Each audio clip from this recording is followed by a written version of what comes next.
And the first part of it is going to be a joint workshop with the City of Clemson Planning Commission and the Board of Architectural Review. And I've asked Jake if he will kind of lead that discussion between both these groups, and then we'll have our regular meeting after that. Okay, so how we're going to handle this is we're going to have the developer come up and give a presentation to the BDR and the Planning Commission, just kind of going over what their design is and the architectural features and everything. And we're going to mostly be concentrating on the work session on the architecture of the building itself. We can get into massing, we can get into landscaping, all that kind of stuff, but usually what is normally kind of under the VAR purview. Because it's something the VAR deals with on a much regular basis, we felt it would be very beneficial to the Planning Commission to have their expertise come in and kind of give their opinions and recommendations. So we're going to do that as a workshop where there won't be any public input during the workshop. It'll be just a round-robin discussion between the Planning Commission, the VAR, and the developer. So keep it fairly formal, but just stay on and try to get as much information as possible. And then we'll close that workshop, and the VAR will leave, and we'll move on with the rest of our meeting.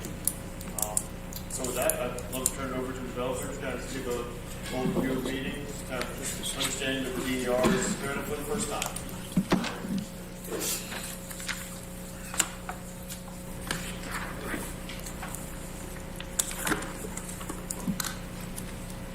These are on the board. These are on the board, but we also have a couple other renderings. I'll just put up for you guys.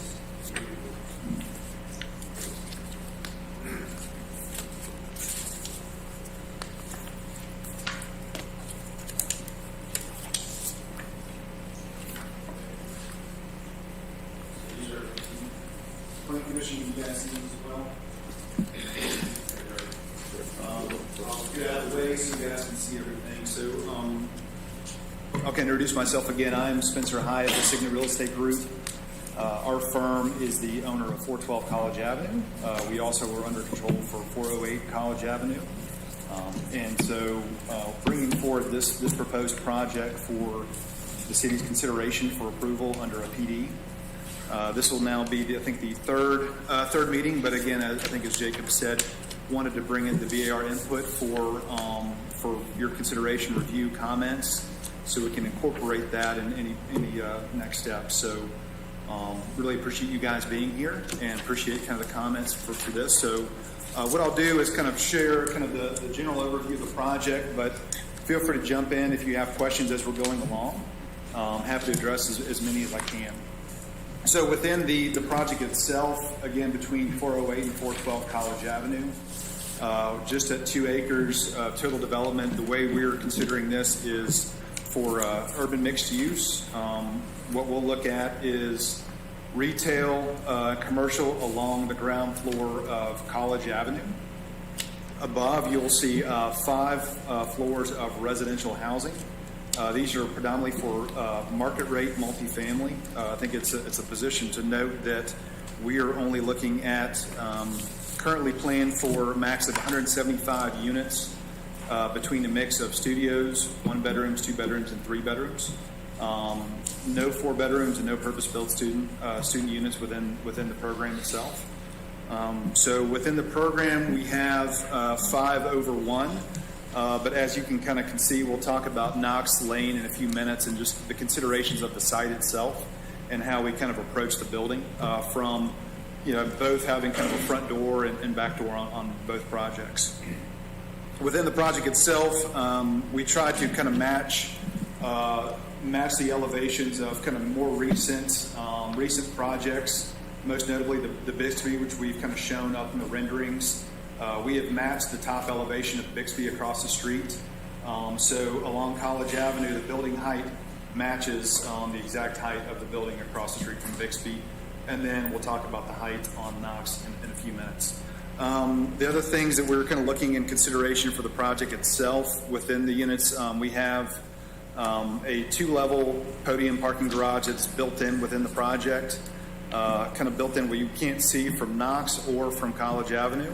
Where you have retail facing along College, 2nd floor units, and then residential above, where you basically do not see anything from both elevations on Knox or College.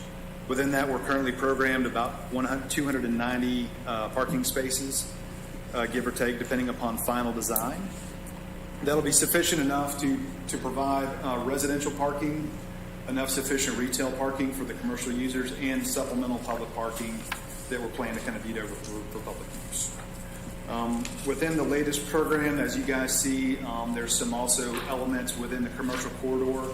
What we're trying to do is kind of match the downtown corridor plan that shows for a kind of a bike path and a multi-use parking spaces that allows for bus, rapid transit, multi-transit, and bike use as well.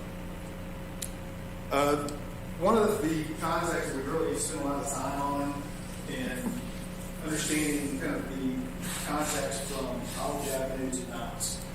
What you see here is a little bit of an elevation change along from College and Knox. That actually is to be about 25-foot elevation change between College Avenue and Knox Lane. So what we try to do is kind of use that to our advantage. So what you'll see is along Knox, you have a much different context in terms of scale. When we originally proposed, we kind of proposed a 4-story along the back, which would kind of match the height all the way from front to back. I think in some of our meetings, the feedback has been, understanding what the current zoning is, which is seeing mixed use, which is a max of 3 stories. I think given the relationship to the neighborhood, we tried to match that in terms of height along Knox. It give us a little bit more of a different residential as opposed to kind of a commercial corridor feel along here, which you see kind of low-level landscaping dating and try to kind of mimic more of the recess and similar to what you see more of kind of townhome style of use. Still using the same types of units, the mix of 1s, 2s, and 3s, studios, but the elevation along the back of the property is exclusive 3 units. With I take that back. It's 3 2s and 2 2-bedroom units along the back. But trying to give us a little bit different context in terms of scale, identification beyond what we see on the front. So understanding this is kind of a transitional period from kind of neighborhood that backs up to it and giving that different treatment from kind of front house to college. And then within that, we've also tried to use kind of mixed materials you see from glazing, storefront along the ground level, a lot of brick, hardy, and kind of more back materials and kind of pelletized and see. So a little bit of mix of kind of furniture, some color palettes, trying to take advantage of stuff you've seen both in green gold and some products that are recently kind of here. Kind of just in the context of the stage of the vehicle state. Especially within this upcoming district as it's kind of envisioned. So with that, I have to open up for questions, comments as we go along. I want to make sure I'm addressing any questions you guys have. And I also have our architecture team and design team available to answer any technical questions. I have a question about the rendering on the upper right. I can't see it that well, but what is the angle on the right side of the rendering? What is that? That is the existing pharmacy, actually. Is it the roof? That's their current roof line. Okay, it's like something from this. It's funny. Okay. I just couldn't tell what it was. Thank you. One question on the bottom, right from there. The parking lot off of Knox Lane, you were not supposed to be access to the parking deck, correct? Correct. Is that connected to the pharmacy parking? Or is that just extra parking? That's the actual parking lot from the pharmacy as you see it. Okay, I'm not saying. I'm not Oh, okay, so that's not connected to your property. That's actually the neighboring property. So we anticipate all of the parking would enter in off College Avenue. We also have a service corridor with roll-up door for roll-up of trash disposal along College Avenue. With the service for the service in the business building, taking into account Uber Eats, DoorDash, Uber drivers, FedEx, Amazon, drivers like that, there's no real way for them to park on the street and service.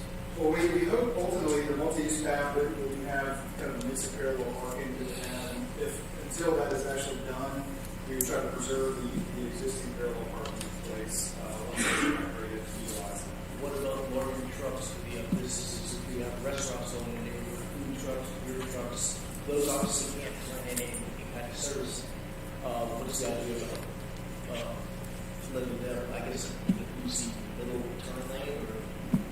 You'll turn lane or off from, off from the median, or you have kind of the parallel parking spaces along the street frontage. Or worst kind of worst, you can kind of continue down College Avenue, or take the turn and take TV parking. So I see that, so just so everyone realizes the bottom two images, you're actually standing in someone's backyard. Correct.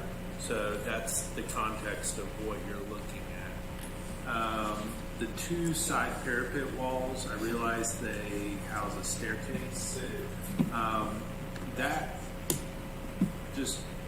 That sort of voids the fact that you just, because that actually increases the presence on the side views to then being 4 stories, where yes, you got 3 stories on that back side, but Usually it reads as 4, Right. where it's most visible to the residents. So that's below you. Where we have kind of tried to work through is you still need to have a means of egress, especially from emergency access off the back. But how you could have run that stairwell up the house has kind of been the item we kind of play with ultimately. So we found both of the ways that you It would be nice for those 2 bookings to be lower, just because it kind of nullifies the, yeah, I mean, it's like, well, yes, we sort of did it.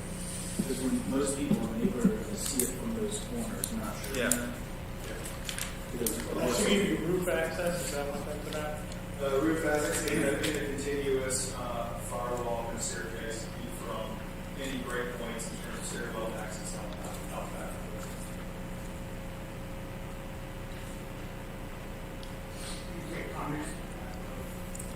No, not during the workshop, nothing with a vote. There'll be another session after. Yeah, we tried to also just eliminate worse. That was kind of a challenge for this location too. To ultimately try to get as much of the visibility of residential units off of that, looking down on kind of neighborhood areas. What about getting light pollution from that residential area, not so? You obviously have to light the side of the exits, but how are you going to light Light it just from the building itself. that? Only for entry points and exit points along. I mean, we're trying to keep this from these elements from the coming out. The thought, some of the other ideas we're going through, how you can have the space. But what we're trying to do is preserve this one like more emergency access. Mostly just kind of prohibit or kind of disincentivize people kind of continuing back along that house. With the use of the materials, typically a dark color recedes, but you've put the dark colors forward and the light colors back, which actually negates all the value of having that fluctuation in that whole facade, because now your recessed areas stick out brighter and come forward visually versus actually helping that push back in and feel further away. So you actually just did the opposite of, so color-wise, it seems to just sort of fight each other. Also, the brick handling, your middle section, the dark section, doesn't have a brick foundation, but yet the same treatment of your dark edges does have a brick foundation. So it's sort of a mixed message, and it doesn't, it breaks up, I think, the repetition you're trying to create, because it doesn't feel like it should belong there. You're saying the dark itself, or just No, the brick under the dark on the far right and far left, it takes, I mean, if you're going for this townhouse and each one has a visual difference, you just actually put a petticoat across the whole thing, and now it's right. Relative to the front as well, it seems like there's an intention to accentuate the verticality of the building, and a lot of the striping. Can you explain why that seemed to be a good idea? Well, I think we tried to take advantage of some of the recesses. We wanted to have at least some benefit, or some articulation along the side instead of just one model of the wall. And so what we were trying to do is at least look at some of the recesses that we have from the edges and the brick elements. We just wanted to kind of promote that more so in the facade, more so kind of showing it and making it being horizontal lines. It feels squattier, but that's kind of where we kind of look at it initially, just kind of promote the recesses we have and some of the pieces that come up, especially from the vertical side. It's not working well. In many ways. I mean, I think one of my big problems is the lack of, I mean, you met the code, the zoning ordinance of the articulations, breaking the building up and changing the plane in plan. But, you know, there's the ratio of window to wall is, I mean, it seems to me the windows are small in these units for the dwelling unit yet. And at the same time, you're facing west, and it seems like you want to have more articulation in the windows to help shade from the blade. So horizontal, you know, yeah. I mean, so whether you had pins or whatever onto there, give you the same feeling, but not these kind of like pseudo stripes on the building. I mean, and I'd love to see more in and out. I mean, what concerns me is with Bixby across the street, you've got this street wall canyon that's pretty monolithic, except for these minimal setbacks that we have in the zoning ordinance, right? Step back. You know, I just think maybe, I don't know if you're going to go to more information, but certainly I think dealing with the window treatments differently could help and maybe even improve the market value of apartments. I mean, it just seems like a very low ratio window to the wall. And I know windows are expensive. I'm an architect, so. Some articulation on the windows will also make them look more substantial and a little less, I don't want to say cheap, because it doesn't make it cheap, but windows often in large buildings look really cheap and flimsy. And if where the window meets the actual wall material, be a little more intentional, it can maybe mask that. Yeah, it's just wallpaper in a sense. So those, I mean, I think the program that you're doing is great. I think the site is very forgiving for you in terms of dealing with the parking. I actually studied this site some length, and that seems to work. Having retail at the ground level is good. The question of proportion of the height of the retail base that protrudes out versus the thing above, I maybe be more comfortable with a higher base, but it's the in and outs, and I don't think you're getting at it with vertical striking. I'll make sure, because you're talking about just these, but some of the other. Yeah. And Well, that block facing north in particular, light color there, the light color at the far end to the south, and the dark mass that one maybe pointed to already, which has a very different tectonic. And that's because that's a lounge building. But it's weird because it's expressed as one thing, but you've got a studio apartment and a lounge. Right.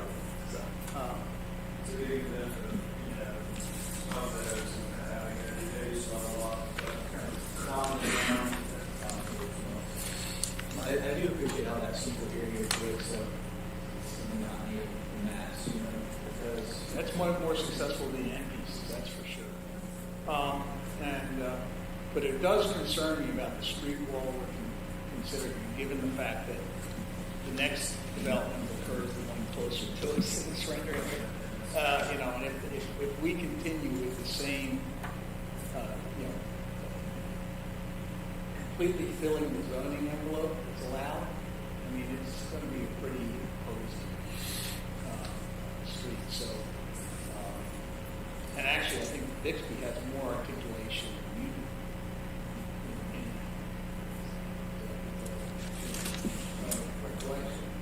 Well, I think it feels like it because the streetscape is a two-story sort of colonnade along the road, and so it feels like, you know, with these you have this big sort of, I don't know, big brother sitting in front of a small town, you know, sort of retail front, where the front doesn't really match what's behind it, because it feels like, you know, just a little mom and pop shop if you were to just capture the front of one of those buildings. But then, you know, right over its shoulder, you know, you're trying to accentuate the vertical, not by having horizontal.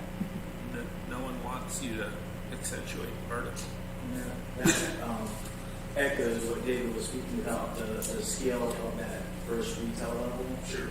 If it could be a little more substantial in height, that might help as well, right? Well, or take it up in height, and even I think the color is not right. Is it called brick? The color of the brick, the top, the pediment, I think that feels too light. I mean, it just, you know, it feels like the old part of Clemson buildings, but unfortunately you can't just do that in this context. So That's good.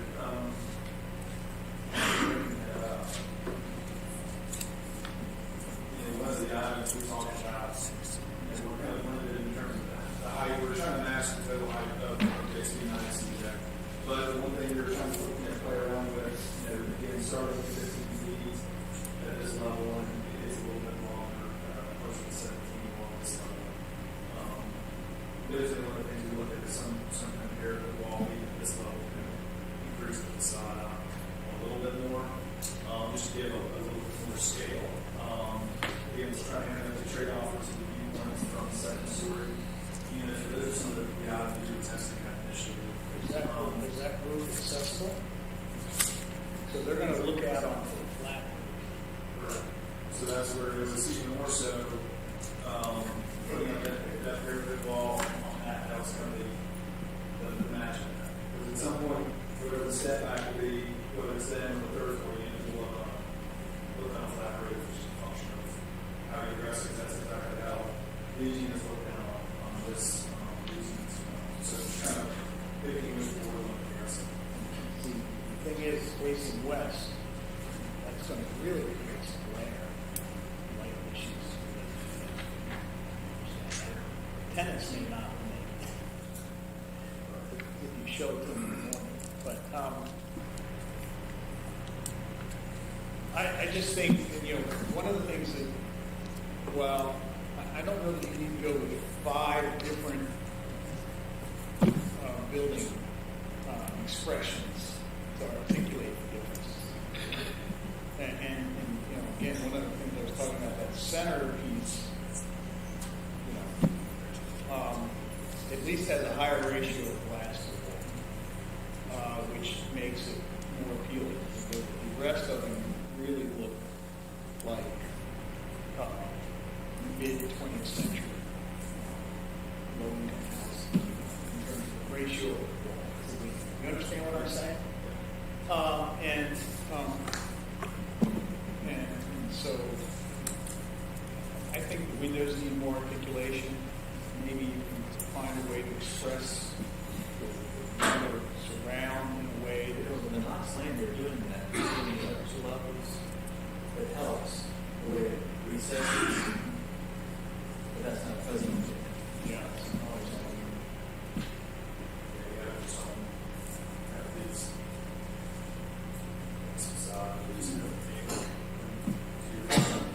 Limited here, we have a little bit of kind of recess on this facade, obviously pushing back. you know, and so you don't want to do like a French balcony on any of these things or anything like that, just, you know, We played around with some of the balcony, you and see the photos we got on those. We can look at the opportunity that happens and too. It's kind of a trade-off of, how much do we want to add to the probably that we're looking at. We're kind of trying to follow the lead across the street from what was, what was down there. So we're trying to kind of match a little bit. But I'd love for you to go beyond. Yeah, there's a big speed, there's an improvement, but it's not where it needs to be. So just for clarification, if this came in not as a PD, you would be limited to 3 stories. The scale doesn't bother me as long as it's not what you're doing, it's how you're doing it. But from the point of view that the height would be limited otherwise, accentuating the vertical says something is off.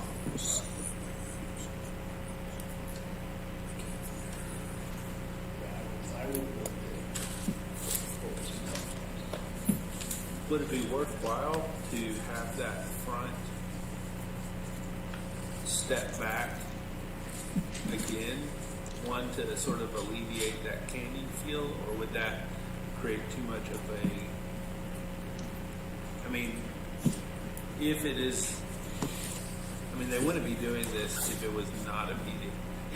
So I guess the question is, aesthetically, is it worth allowing it to have that sort of flanking? Is the matching the height thing or element, is that benefit, or are those benefits worth having it be a PD to look like this? Aesthetically, would it be better and more appropriate not being a PD and be at 3 stories? Well, right, but I understand. But what's going to happen is the planning commission will make a recommendation based on whether they should accept it as a PD or not as a PD to the city council. And so, dealing in the aesthetics aspect, do we agree that it should be allowed, or that we're creating a aesthetic situation that should not happen? So it's just something fundamentally to consider. Well, I think it's fair to say, having been on this board for a while, that we would send it back to the drawing board. I would send it back as far as the aesthetics and the vertical element, but as far as the height goes, I have a problem with the height along College Avenue.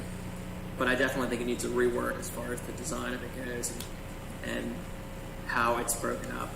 And I agree with the windows. They are the window to solid wall ratio is a little low. And what's with the heavy parapet?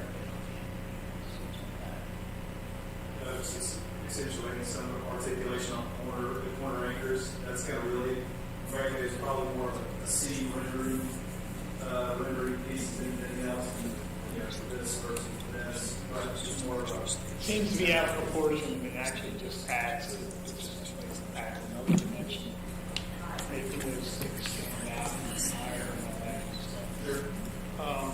And the parapets on the other portions of the building seem much more in proportion to what they are. It's kind of an interesting aesthetic paradox because it's monolithic, but visually it's scattered. You know what I mean? Like there's so many elements to it, but because of its size and its footprint, There's just a lot going on. Personally, I don't mind vertical stripes. Anchoring it is just everything in between is a bit busy. And then I keep going back to Knox Lane and those stair towers. They really need to come down for the neighborhood back, because that's an older neighborhood and they're very concerned. If you can create the roof access in a different way. What we're not seeing in that render is there's that long single loaded car along the back. Does that got glass on it? What is that? high wall, but they have it on the top. So they have high glass, but you can't see out onto that roof. And, I mean, if you tuck those stairs back in, you have to sacrifice a 2-bedroom and a 1-bedroom, maybe make them studios. If I go to your 6th floor plan, level 6 plan, the problem you're facing is those things are serving that step back floor. And they're the only pieces that aren't step back. So if you tuck them back in to where those 2 apartments are, on the other side of that hallway, then you'd have it contained within the mass of that thing. Yeah. That would help. And then you could still create an extension to that staircase so you get out not As it is. Yeah, I guess, admittedly, I mean, you sort of think we're trying to kind of look through the ideally if it's not a solution. it would help those that Sure, because those 2 corners are the public relations to the back neighborhood, right? And the fact that they're stairwells, it's kind of like a parking garage in there. Like it's just a hard to pull the swallow. If that can be resolved, because I think you were sensitive in your step back in order to give us like the 3 stories. I think that needs to be applauded and appreciated, but it's just those 2 corners need to be treated with a little more sensitivity. So aesthetically, plant-wise, what's other than the 2 stair towers, what is the egress from the building onto Knox? And how is that being addressed as far as visually? Egress over those 3 towers. Okay. And then it looks like you have brick columns with like a metal picket fence. Can people get out there into that area? They can. Okay. It's allowable from the perspective of access points. I mean, it's more just so we can also access it and maintain that area too. If not from the ground entrance, right? They would have to Up and down. So is it intended to be anything? Is that like the dog walk area? Is that the... Only landscape buffer. I think what we heard loud and clear is that neighborhood does not really want a lot of foot traffic along the back, so we would try to be mindful, not say from a hard fence, but just kind of more of a landscape buffer perspective, treating that. So that's why we try to orient it still not neglected, but still kind of at least give some treatment to go along the back. Are those going to be shade trees? Are those cancer trees in the back? What we had heard marked plan.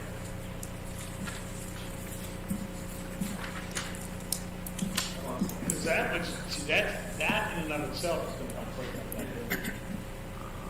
Those are trident maples. So they're bigger than a Japanese maple, smaller than like a sugar maple or a red maple. So you're looking at 35 feet tall, maybe 20 feet wide. But also, when this came up the backside, I mean, you have to respect the tenants of the building, so I think those trees and landscaping improve their view. Because whose backyard are not the most glorious things. You know what I mean? I mean, I live in the neighborhood, and it's just they're people's backyards, and so I think that helps not only buffer the building from the neighborhood, but it gives a buffer to the residents in that first row as well.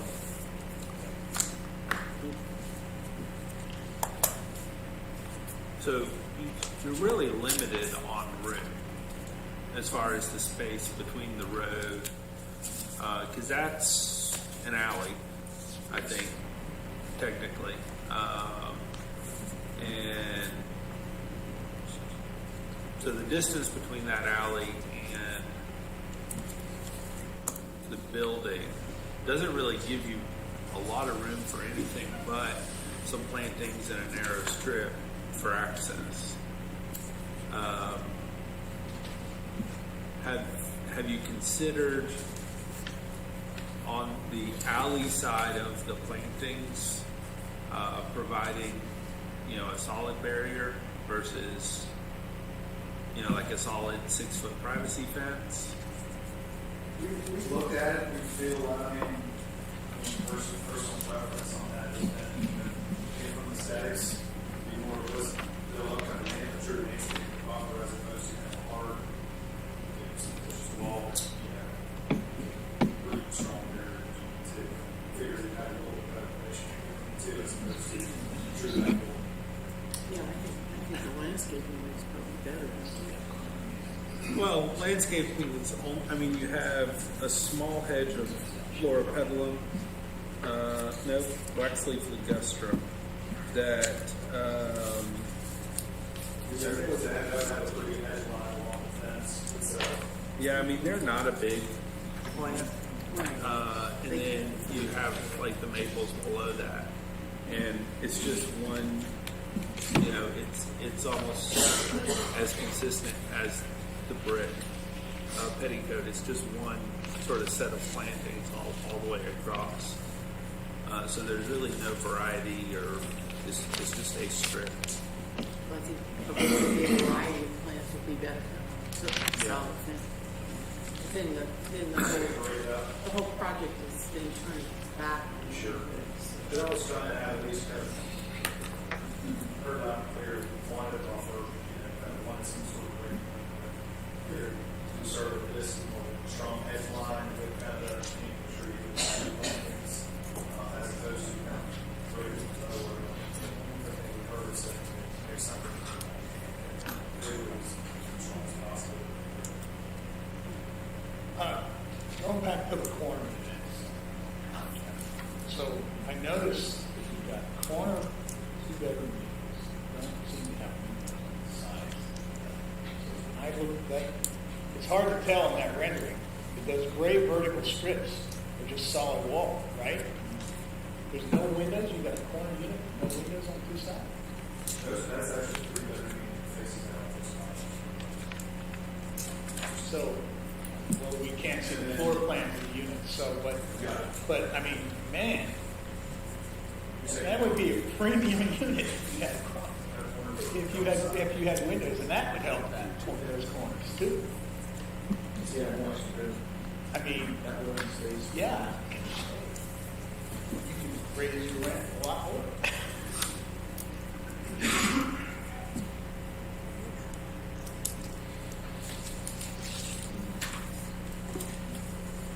That would help with that corner too.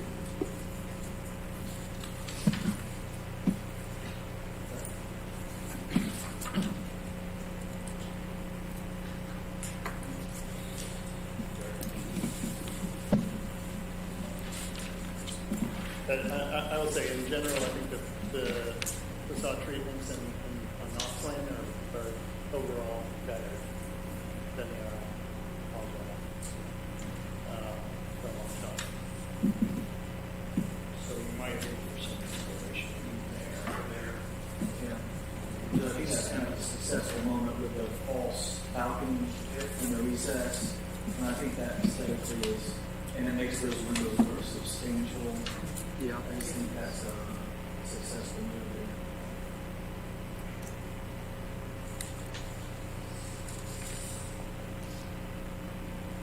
Yeah, the height of those corner, top floor units, one is going to look towards the mountains, and you see the mountains from the top floor, and the other is going to look towards campus, and from the top floor, they're probably going to see Tillman. So those are prime rental units, and it's I mean, you want those to almost be off rise, right? Like they are this. Exactly. Yeah. In fact, like you do in the center. So the center one, you wrap the windows on 2 sides of that. This rendering here, because you've got. Yeah. Well, if they took those front windows and mirrored them to the side, it would actually lighten up visually. It would lighten up that, like those corners as well, I think. Speaking of that, I'll second your point about the dark color on that middle tower and that bit in the back as well. Do you have anything that is that dark? Just the recess and the history.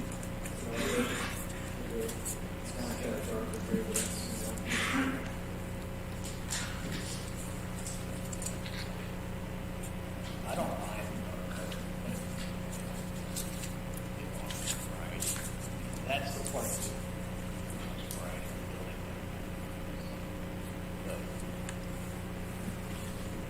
Just have to put this right in here.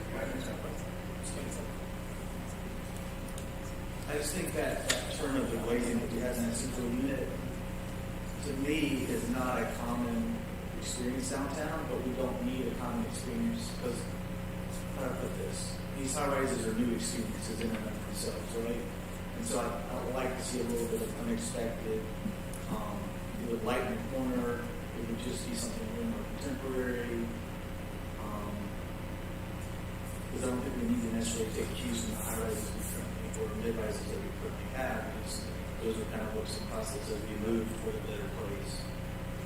Yeah, I mean, coming down College Avenue, the traffic light, and seeing that, goes almost like a lantern. That's going to make, that's going to be better to something. And then maybe the way it interacts with those bottom retail spaces improves. Look for that as well. Just say the brick, similar brick here, I think throughout, in here. I think there was a comment on Old Clemson before, was that just kind of how it's up in the sky? Well, it just feels like, hey, these are big new buildings. Let's stick what feels common to the front of them, so people won't notice the big building behind there. So it doesn't look like it belongs on the front of that building aesthetically. I would have to see the brick in person. I mean, I don't trust a printer. Yeah. Yeah. So Well, it's almost like it's trying to be a heavy rusticated base, and it's not. You know, it's not beefy. That could be it. Well, I mean, again, it's less. It has at least this and it's less than Yeah. deep shadow line underneath. And that kind of creates a heavy. What you're trying to do is county. Right. So, It's almost. Maybe we kind of, again, I think on the west face, you may want more protection for the storefronts anyway. likely we'll just kind of business under.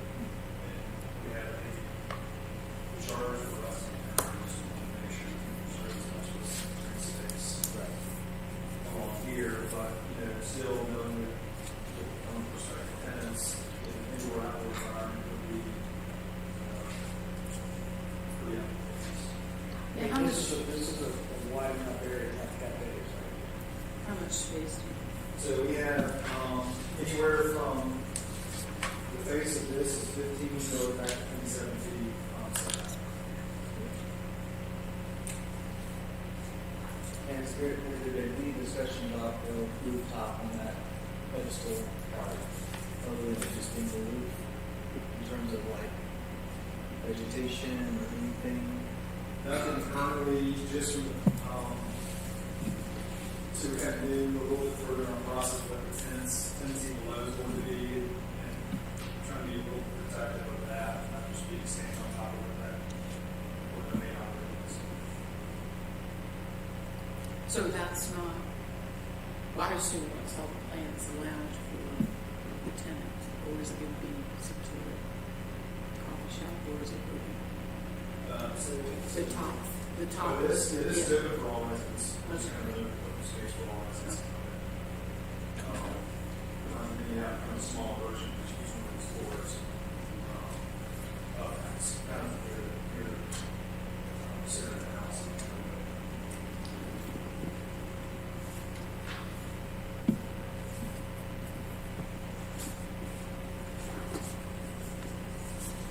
Well, I would echo Colin's point.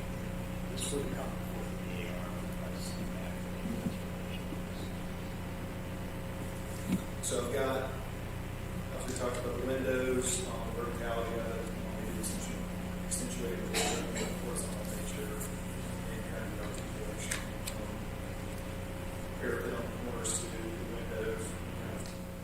treatment of the corners a little bit more respectively. Stairwells on the back. Kind of, we'll study obviously the, like you said, kind of color choices and recesses, and kind of choices and some of that, just how those all kind of interact with each other. So, Window ratio of window to wall in general, and the horizontal versus the vertical, and the main one is the lantern. Bringing down the bulk of that cornice. And then to kind of echo what Nathan said, something, maybe try to rework something with that retail space in the front to make it feel a little less just old Clemson kind of. Correct. Yeah, and it may be, I mean, I thought about a parapet wall, but you make a good point about the windows. Just something to give it a little more connection to the building. Yeah. And then in the back, I am concerned about the amount of space you have. You know, for this planted buffer, you're really, really limited on what you can do just because of the space. And this is nothing that we can control, but it may even be worthwhile for the project health to offer a allowance of plantings across the alley that actually act as additional buffer to the building. So for a little bit more money, you're increasing the space that you could provide some buffer, and that may be a benefit. So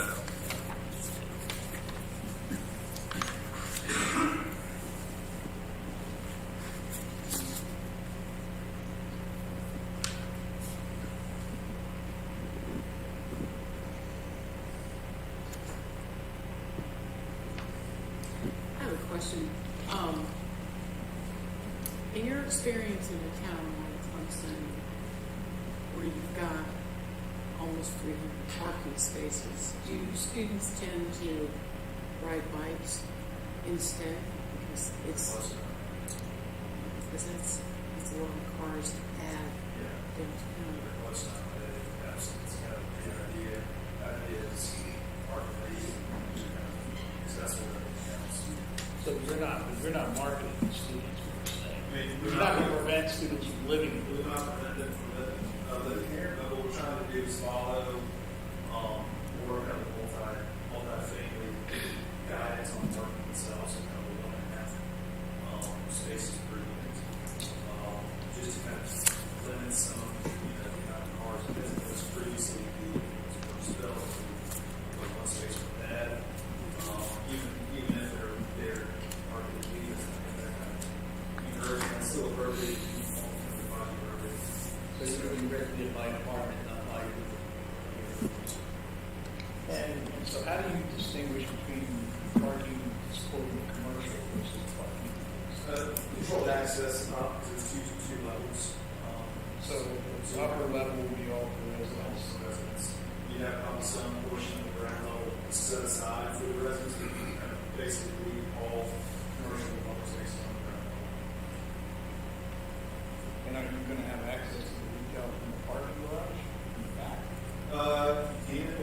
Everybody can walk through the pass through the sidewalks that's coming out from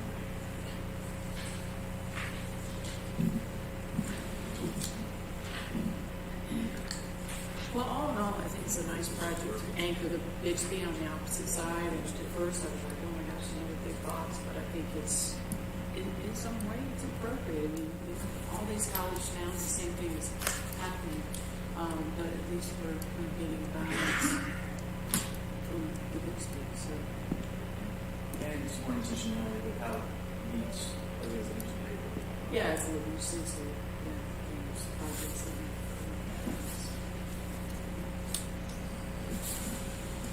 One last little thing. Rendering this one here. I don't think the base needs to be articulated the way the upper portions of the building does. I think tear that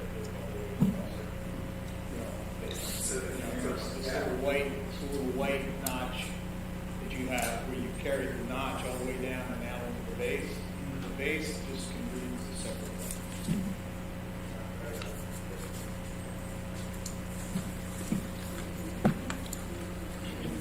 I think relative to what we're talking about a couple of times about the retail podium and whether the parapet's too low or et cetera. But I think that we've also talked about the parapets on the maps of the building being a little bit heavy. But one might come down a little bit in bulk, one's the top, and the parapet at the retail might come up a little bit, and they might sort of echo each other a little bit. Is it?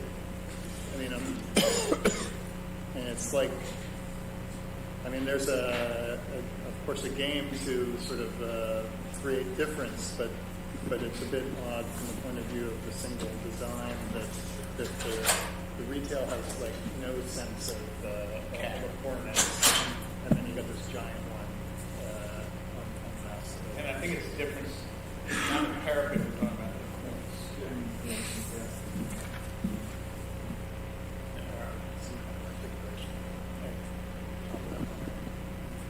But in a competitive.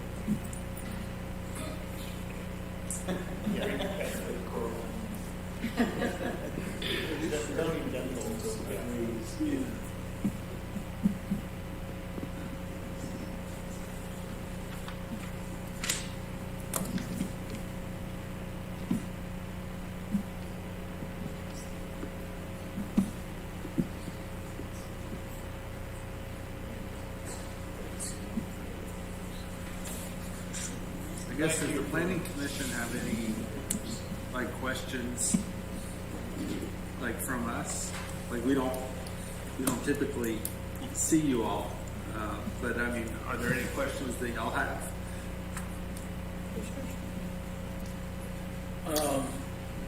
I have several issues and questions, but I think they're all more related to zoning as opposed to architectural design. A lot of mine are with the plantings and the trees and that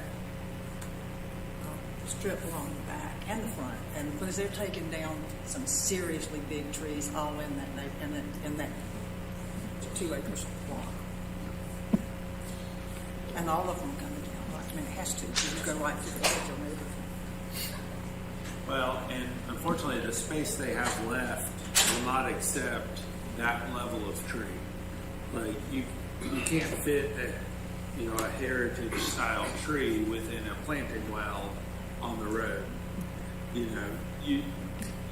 get like the downtown Greenville, and one, they do have a little bit more room there, but that's a long time in the making. And so you may have some room like that in the front, definitely not in the back. Otherwise, they're going to have to continuously butcher it, to keep it off the building. Yeah, that was my question about that fence that's inside that back strip. How far is that from the edge of the road? Because that's 15 feet from the edge of the road to the building, correct? Correct. Yeah. Okay, so how far in is that fence? That's going to leave you a very narrow planting And strip. they are planning strip on that? Yeah, I think it goes 5 feet off of the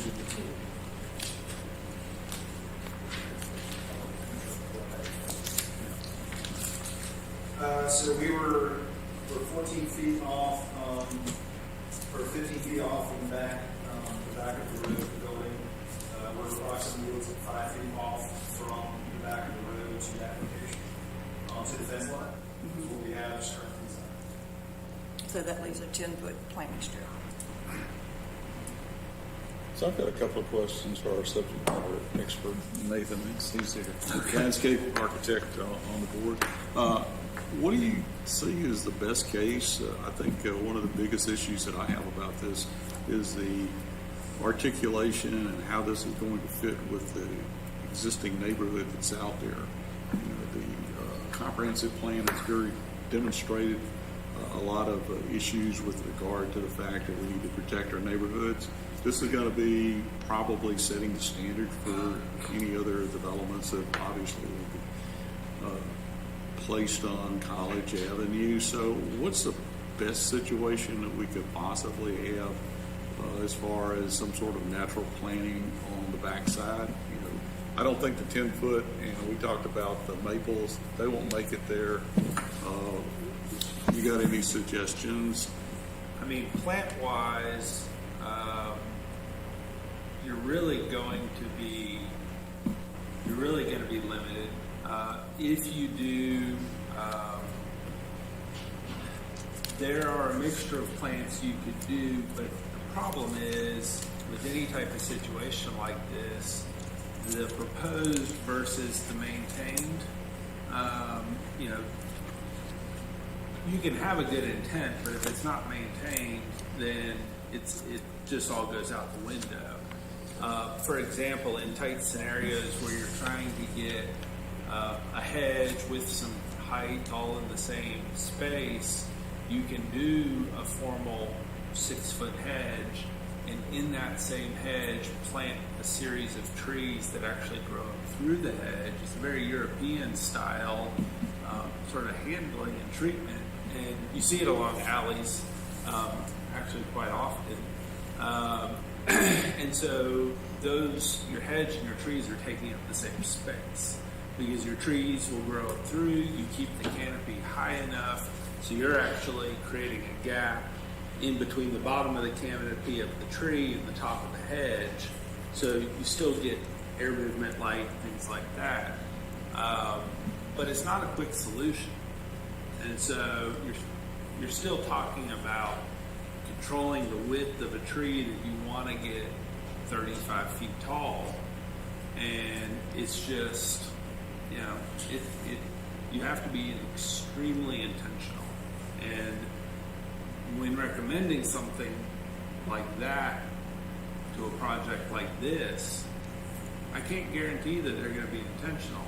So, yes, on day one, they can start the process, but it's going to take someone looking after it on year 25, year 50.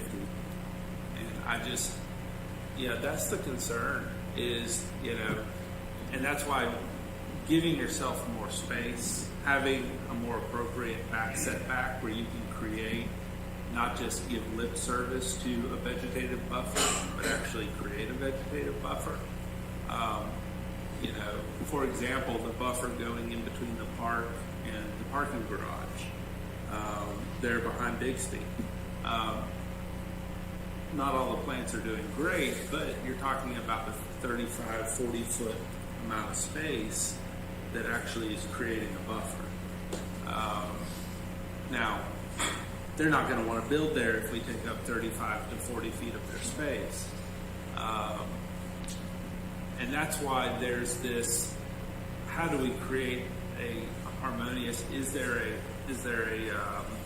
a sharing of space, gaining, if they came in and lined both sides of the street or even one side of the street with an alley of trees that took care of the vertical aspect, and then on their property created a hedge on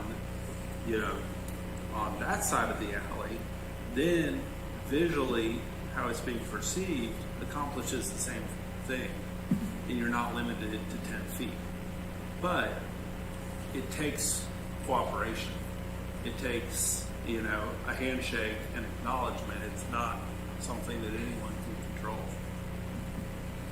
So I appreciate your comments, but I think one of the things that we have to face, and I know we've gone back and read through the planning ordinance for plant developments in Clemson, but one of the main points of it talks about preserving natural and scenic features and open spaces.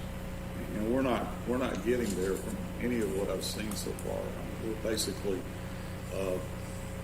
filling up the entire space and not really addressing the scenic and open spaces that we'd like to see. So there's got to be some compromise in order to facilitate this. I hear what you're saying. Don't think the trees are going to get us there.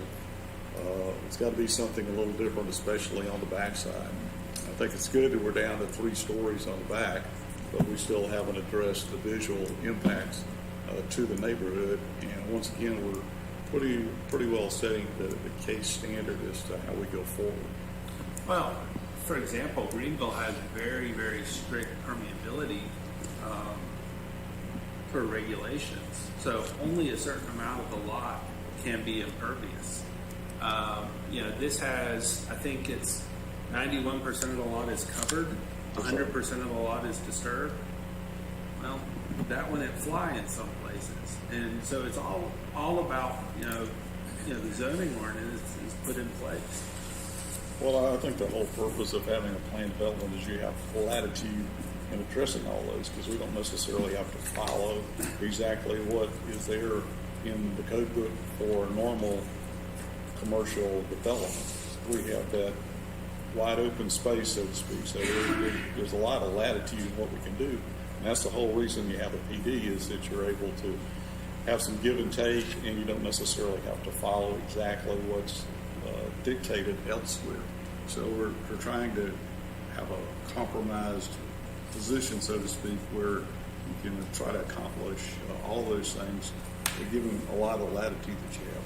But the actual PD only will work if you have architecture review. Otherwise, you're just writing the zoning ordinance for a parcel.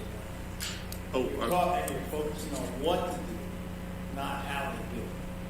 Okay? And so that's the workshop I hope David, I'm 100% on track with you there. I sat over there for 12 years, came over here. That was one of the first things on my mind. If we're going to do PDs, it needs to have an architectural review. Yeah. I mean, and I appreciate all the comments. I thought they were great. We got a whole page load. And so Well, I think they're I will very, say, very insightful. When it comes to a PD, the city better be getting something really worth it to then set aside the rules and regulations that have already been put in place for a reason. And that's exactly what's in the ordinance. If you go back and read the ordinance, that's more or less what it says. That's, So give and take, you get something special for what you're giving up. Right, but that's something special. I think needs to be really make sure that because what the council or whoever decides what that special thing is probably is not the person living behind this, and so it's just there's a cause and effect here that someone gets to figure out.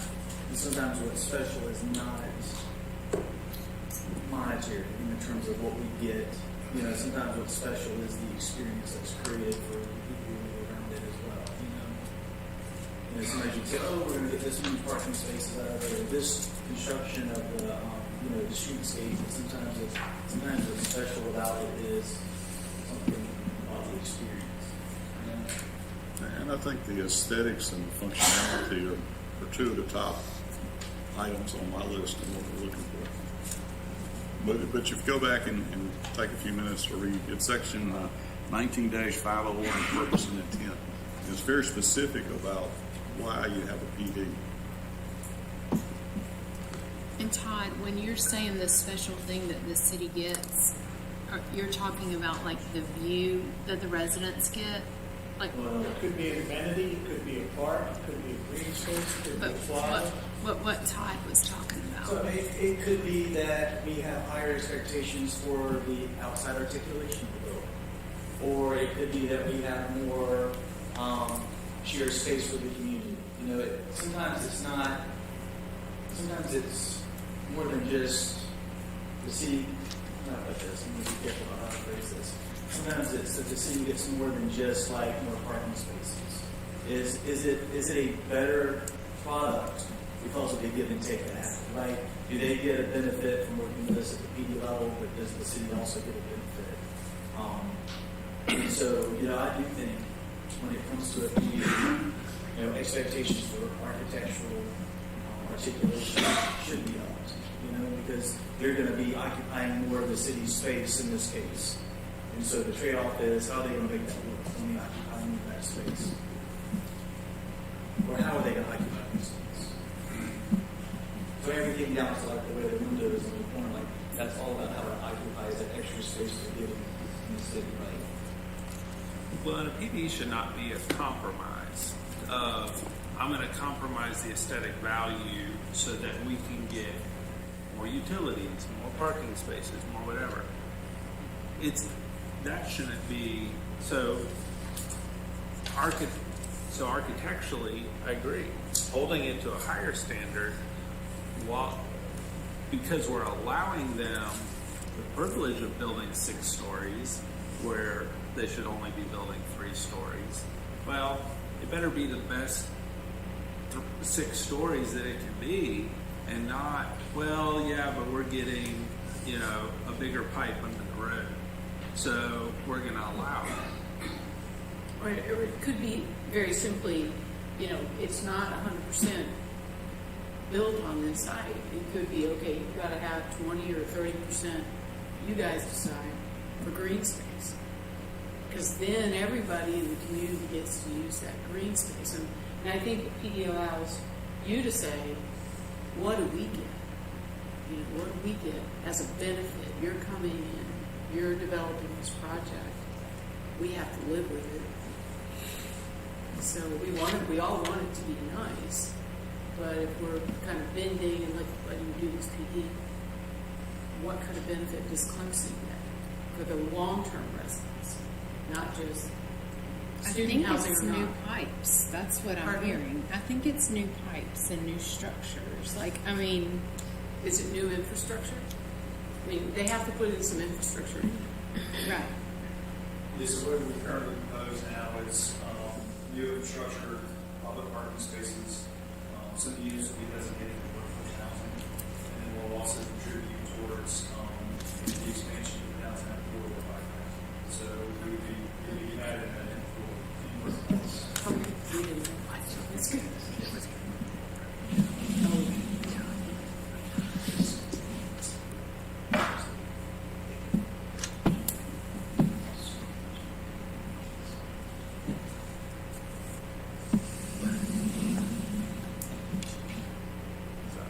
Well, you're a test case, creating these larger ideas, whether you like it or not.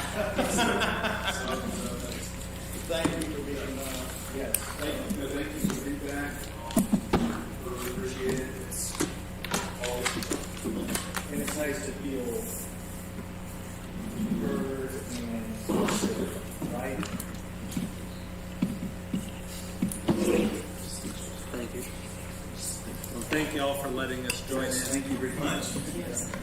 Hopefully it was beneficial. It was helpful, thank you. I'm going to close the workshop unless there's any other comments or questions from anybody, and then maybe take a 5-minute break to give them a chance to move around and you guys to hang around if you want to.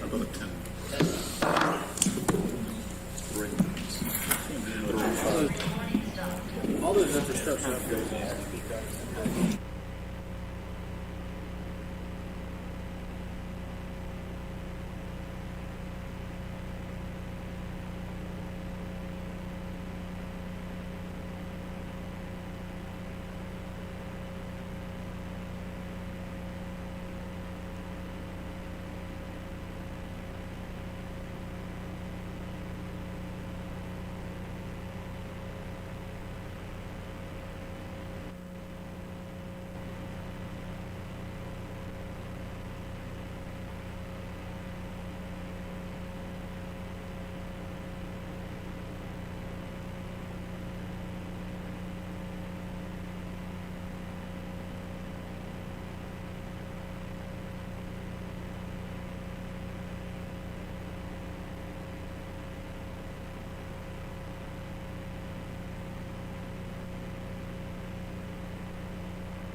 We will call this January, February 13th meeting of the Planning Commission is now come to order. Meeting is live streamed and recorded on YouTube. It's also recorded in person. See all of you will pass it. Not required, but allowable except for decided. Planning Commission is appointed by and serves in Planning Commission is appointed by and serves in an advisory role to the City Council regarding development of our city. We are an independent group and are not employees of the city. So I'd like to introduce the commissioners to you. Curtis Arnold, Tanya Hyatt, Greg Rice, Larry Allen, John Crowley, Arson. And is Jackie present? She is? Okay. And Jackie Myers is present online. I'm Elaine Richardson, and I'm the chair of the Planning Commission, and I will lead at least the first part of this meeting. So thank you, commissioners. We have a quorum. Members of administrative staff present are Kelly Winchester, our administrative secretary, and Stephen Price from IT, and Art and Jared.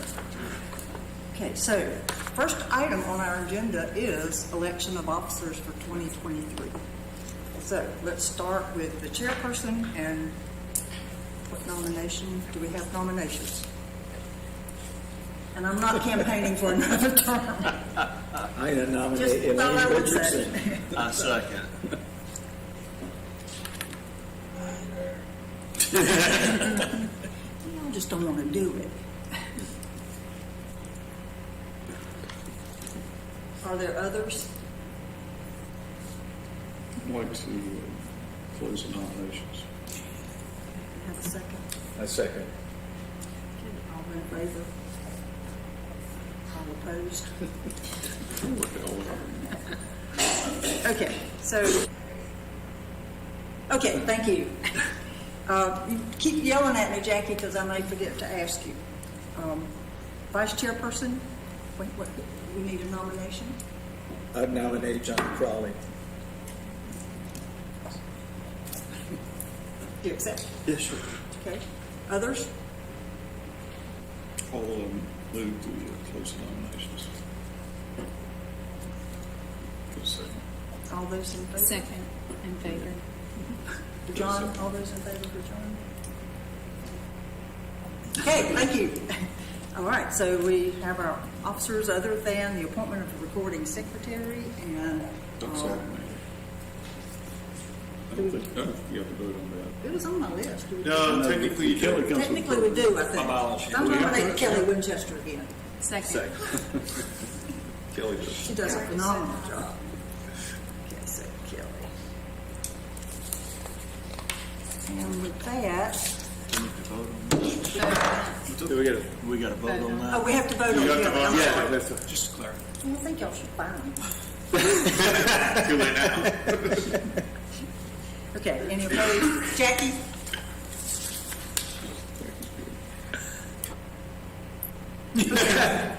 All right, so now we can start the public session. Anyone who wants to speak regarding items which are not on the agenda tonight?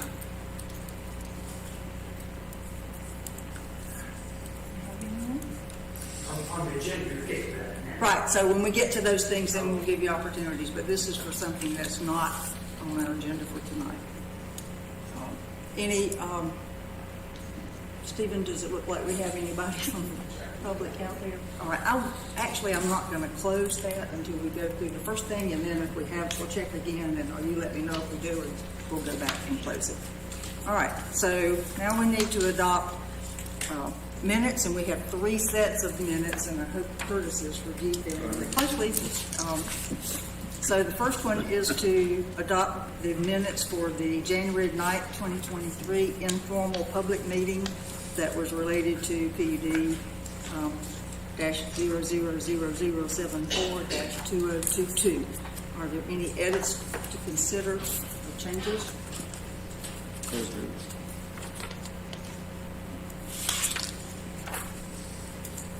I'll make a motion to approve the minutes from our January 9th meeting. The Or informal public meeting. meeting. Do I hear a second? Second. All in favor, raise your right hand. Jackie?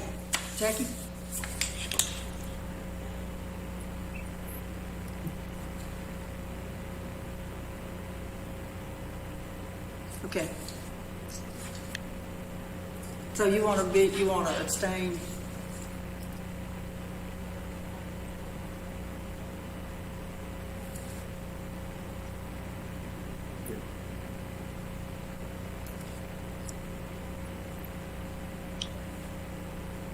Okay, so with that, Kelly, we have 6 to 1.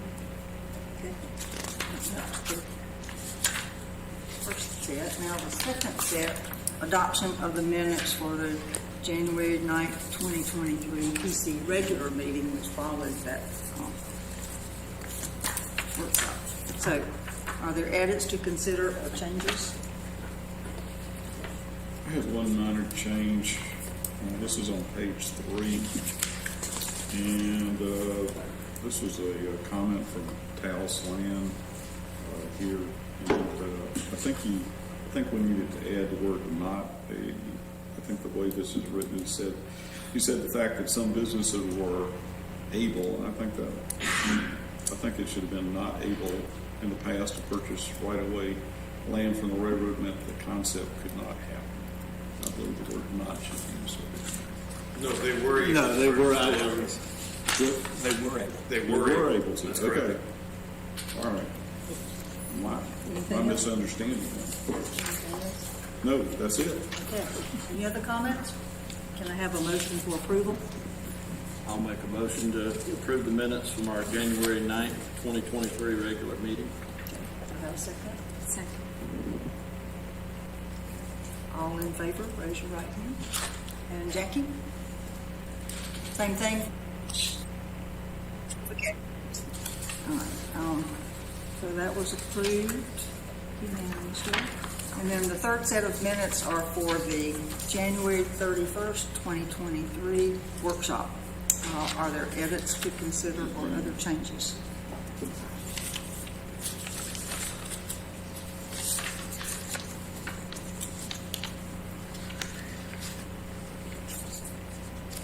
I didn't have any. Anybody else?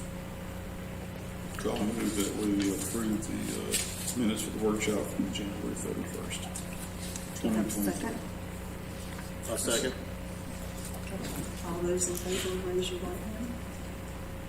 And I'll abstain because I was not at the meeting Here, or and Jackie. workshop. Abstain? Yes. Okay, Yes, that's thank same you. here.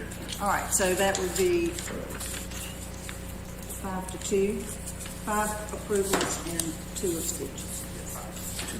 On the regular minutes, did Jackie abstain or was she? For which, Meeting. the regular meeting? Yeah. Yeah. You abstained? Yeah.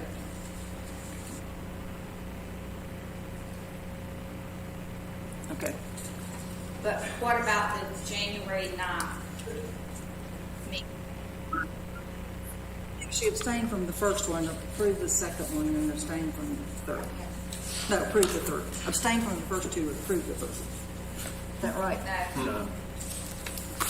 The middle one, she The middle voted one. yes. Okay. You got it all, right? Sure. All right, so,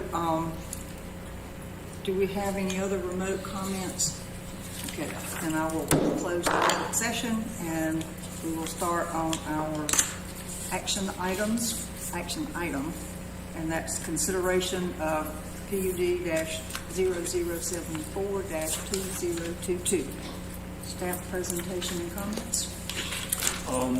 This is the reason that we just listed it like this. This is typically the way we put it as an action item to allow, and when the PD is at this point, they have filed all the documents in terms of we paid the fees, all of that. So it's just, and met all of the preliminary requirements. So from this point on, whenever the commission deems it appropriate, there can be a vote. And so that was one of the reasons we listed it on the agenda that way. However, I know there's been consideration of some other work to finalize everything is needed. I know you're going to have some more comments. There's be some changes, I'm sure, coming out of what we just witnessed with the VAR review. So we shouldn't do a vote for you're not required to do a vote. But what I know Jake and I mentioned, and we definitely want to kind of push toward a workshop to wrap things up after we get it, and hopefully we'll be ready following that if everything goes right. What I would love to see tonight is, get the public comment, another round of public comment in, and then each board member kind of go through and give the developer their comments on it. Okay. And then we schedule, like you said, schedule a workshop where they come back with all the addressing your comments and the BAR comments, and then that workshop, hopefully we can go through the ordinance by line by line. And so should we? We don't need to hear a formal presentation from the developer. I don't think so. I think you're familiar with it. Unless they could do something to address any particular comment that you may have, or something like that. Of course. All right. So with that, then I will change this direction I have on here, and we'll open this up for comments from the public. Please remember to keep it to 3 minutes. Come to the podium and state your name and address. And sign in. I think that's. Start with Alan's. Well, like the State of the Union, I'll give the rebuttal. Al Hodges, 100 Strode Circle, corner of Riggs Drive and Strode Circle. For background, my granddaddy bought the property in 1841, and the house was built when I was this big in 1848. So I've been back in town since I retired from the Air Force, and so I've been here since 2003. Anyway, as I told you folks last week, if I'm out my house, I can see the Earl Street parking garage glowing out the back. I have the youth center glowing on one side. I have the Bixby out my front window. And now, if we go with this, you look at page 3. This is the view from my front door. As it is, I own the entire width of Taos Lands 408 is right adjacent to my lot at 101 Strode Circle. That is a 300-foot piece of property on Knox Road, and it'll be I own about up to the middle of the building there. But anyway, I'm saying we're surrounded, and then of course Mr. Neary is going to put something. Where Allen's Creations is currently, he owns the 3 properties there at 102 Riggs Drive, 392 and 398 College Avenue, and plus Allen's Creation. So that'll be another blockade of our neighborhood. And originally, I sat through a BAR meeting some years ago. Todd Kennedy was going to put a 68-bed property at 412. That was going to be a 3-story as allowed by CM3, 68 beds. The only drawback was he was going to have surface parking exiting onto Knox Road. The only advantage I can see to this new building is it doesn't exit on Knox Road, but I do have this thing to look at. It's going to be looming over the houses on Strode. And some say, well, let's suppose there aren't that pretty houses, but, one of our neighbors sold his house for 2 days for $500,000. People want to live in the neighborhood, and it's been said that being location is walking to Walmart's not particularly one of the things you want to have, and having 300 college students in your front yard is another kind of detriment to a neighborhood, especially on a property this size. I mean, it has its attributes, but I think it's just too big on the backside. It needs to be scaled back somewhat. And they say there's 15 feet from the edge of Knox Road, and that's not a whole lot. And then they've scaled it down to a mere 31 feet there. But these towers kind of loom over it. I think that needs to be sufficiently looked at. The one on the north side by the White House, I guess they can live with that. But from my point of view, this is a way too much, too big. So also the problem is 300 cars in the parking garage. If y'all been on College Avenue, I've heard that college kids don't drive, but since I live just off College Avenue, it's a constant stream of traffic. Making a left turn out of the parking garage is going to be iffy at best. They're facing the parking garage from the Bixby kids coming out. So that's going to be a big problem. And then the disaster of having the excavation going on for a period of time. You know, I see hundreds of dump trucks driving up and down College Avenue getting all the excavation material out. As I told y'all last week, the Bixby used 102 Riggs Drive, where the house has been torn down, as a lay down and parking area for the employees. I'd love to see that prohibited in the next time anything is built on this property. Thank you. Thank you. Appreciate it.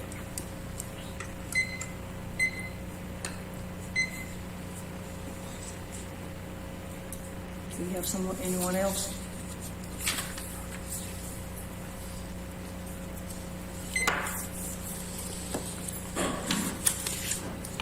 Hello, good evening. I'm Emily Hunter. I live at 207 Wyatt Avenue.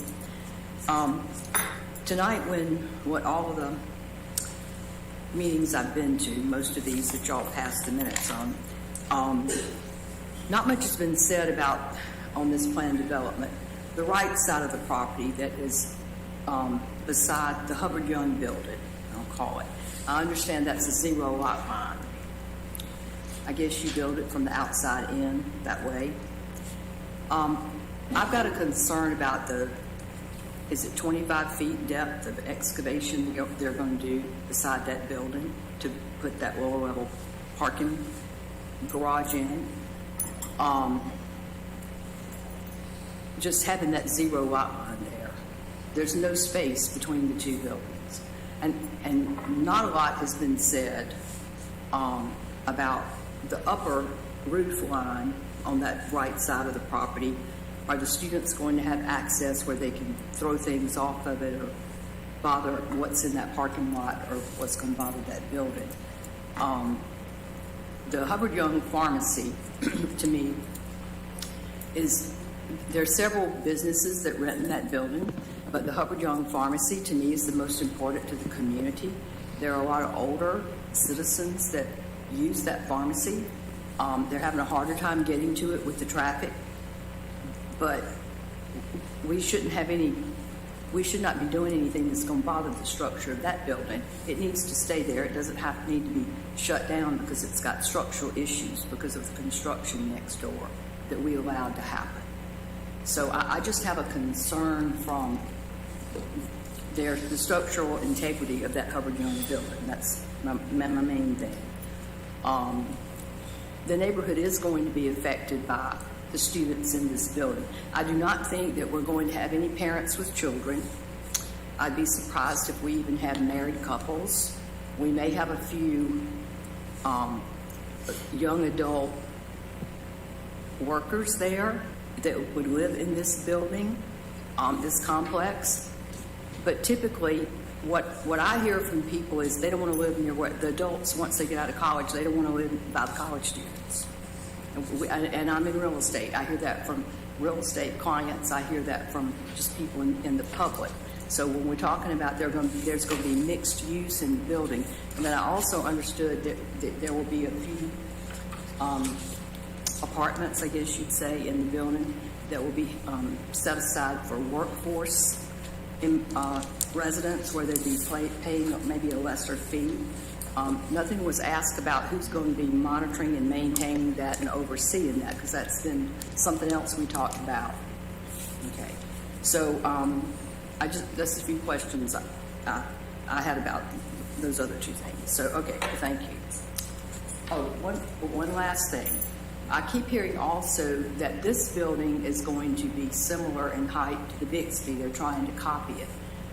The Bixby, to me, is still tall and imposing. And I don't know that it's such a good thing that we do copy the height of the Bixby. Maybe we don't need to go that high for just the aesthetic of the town and that street. College Avenue. Thank you. All right. Next. Anybody else?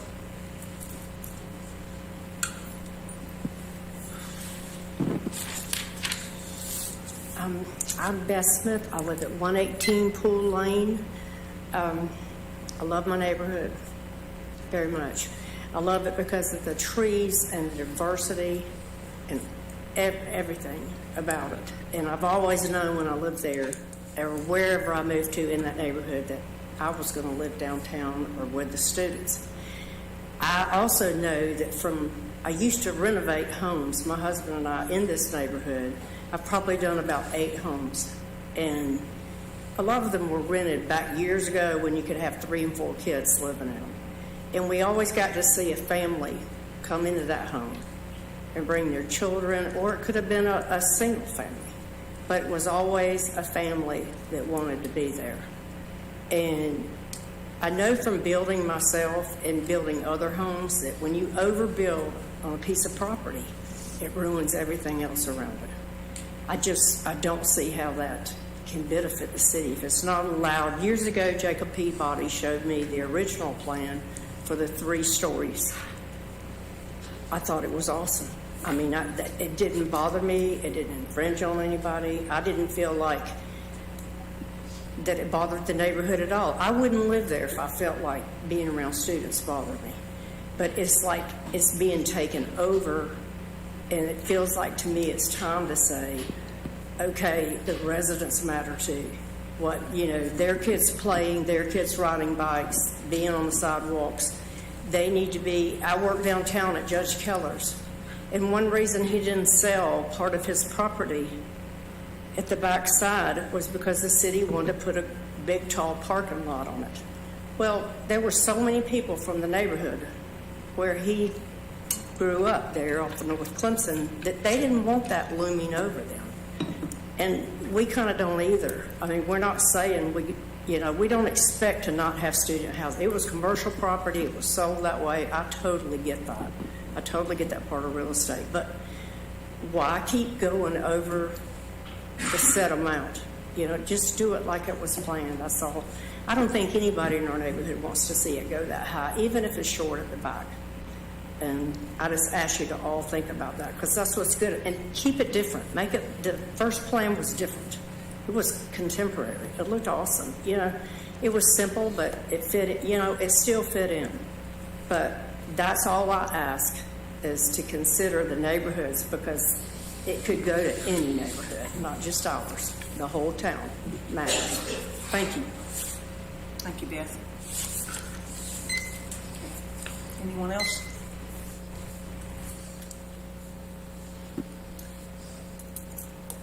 Anybody online? Okay, thank you.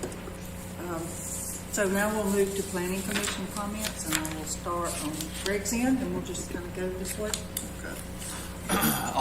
I think overall the project kind of fits into what is envisioned for that area. The issues that I do have and I see is that, again, as Ms. Hunter stated, I worry greatly about Hubbard and Young's building. If you guys are going to be going in 25, 30 feet into the ground, a very bad catastrophe could happen with that. And I would hate to see that happen with this project. 2 would be, if it did move along, the staging area for construction material. If you're taking all the space, I really don't know how you would do that. I live on Berkeley Drive now. There's a 9-acre PD being developed, and right across the street from there, the sidewalk has been blocked for 3 weeks now, I believe, with construction equipment.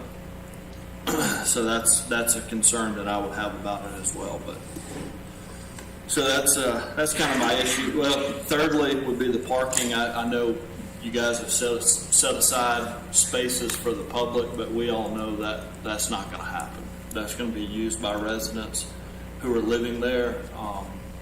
If you have a 3-bedroom, you may have 4 or 5 people living in it, and each one of those will have a vehicle, and they'll utilize the public parking.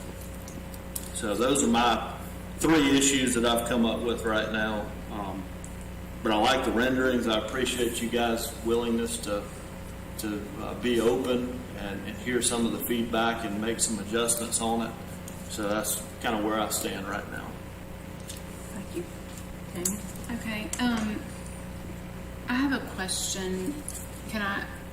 Okay, so I'm new to Planning Commission, and you mentioned, I guess, what's important to me is the special thing that the city gets from the plan development.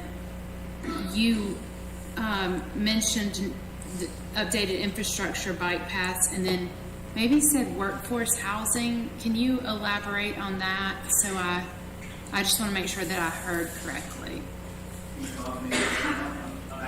I mean, yeah, because that's part of my comment. Yeah, sure. So workforce housing is just, there's actually a definition for that using HUD. So HUD has a definition for how you kind of determine workforce housing, and frankly, it's pretty formulaic. Depending upon where the property is located, it exists within kind of the Easley Greenville MSA, and it is online and available for how it's set for rent, and those rents are set annually for how they're adjusted. So we'll define and follow those requirements. And so typically where we've seen in other projects where you have workforce housing, there's usually done to meet a certain criteria in order to get some sort of tax abatement or rev grant scenarios off of that. I know that's not, there's no programs in place here, but we'll still follow the same criteria and set aside that. That's why we also set the units with a different occupant load for those units as well within the PD ordinance to make sure and assure that you can't, even though it's a 3-bedroom, you can only have 2 unaffiliated occupants in that. And so we try to be different from how the others are defined and operated and limited in terms of occupancy level. So do you have a certain percentage that you are hoping to be workforce housing? So we've set a minimum of, it's either 4 to 6. What we've kind of allocated is the back units along Knox Avenue at grade. I think what we've tried to be responsive to is kind of the neighboring, the neighbors and the neighborhood around it. So closest proximity at grade level, trying to appeal to, people that meet the workforce requirements. And that's 4 to 6 units or 4 to 6%? Units along, just along those facade. Okay, thank you. Yep, sure. Just as an aside, that 4 to 6, if it's 6 units out of 172, that's not even 1% of your housing that are allotted to workforce housing. Sure. Curtis. Well, are you through? Yeah, I really wasn't. I mean, that was one of my questions. I probably echo a lot of what was already said about Hubbard and Young. I appreciate Emily. I've worked with a lot of older people that go to that pharmacy, and so we don't want to compromise that building with the excavation of the space for the parking garage. And 91% of the lot is impermeable, I think is what someone said, and so I guess green space is important to me, and 100% of the lot is disturbed, so that's my issues. Curtis? Okay, I'll go down my list. I guess I'm reasonably okay with the density piece. It does fall in line with the comprehensive plan, but we do have some issues with regard to the open space on the property. We're roughly around 10%, and basically we're filling up the 2 acres with concrete. So there's really not any green space, and I think we've had some discussions previously about spaces for the pits for the occupants to walk their dogs or what have you in that area rather than the surrounding neighborhood. I think that gets to be a problem in areas where everybody seems to have a pit, and we need to have a place for that. So the open space on the property is a big issue in my mind.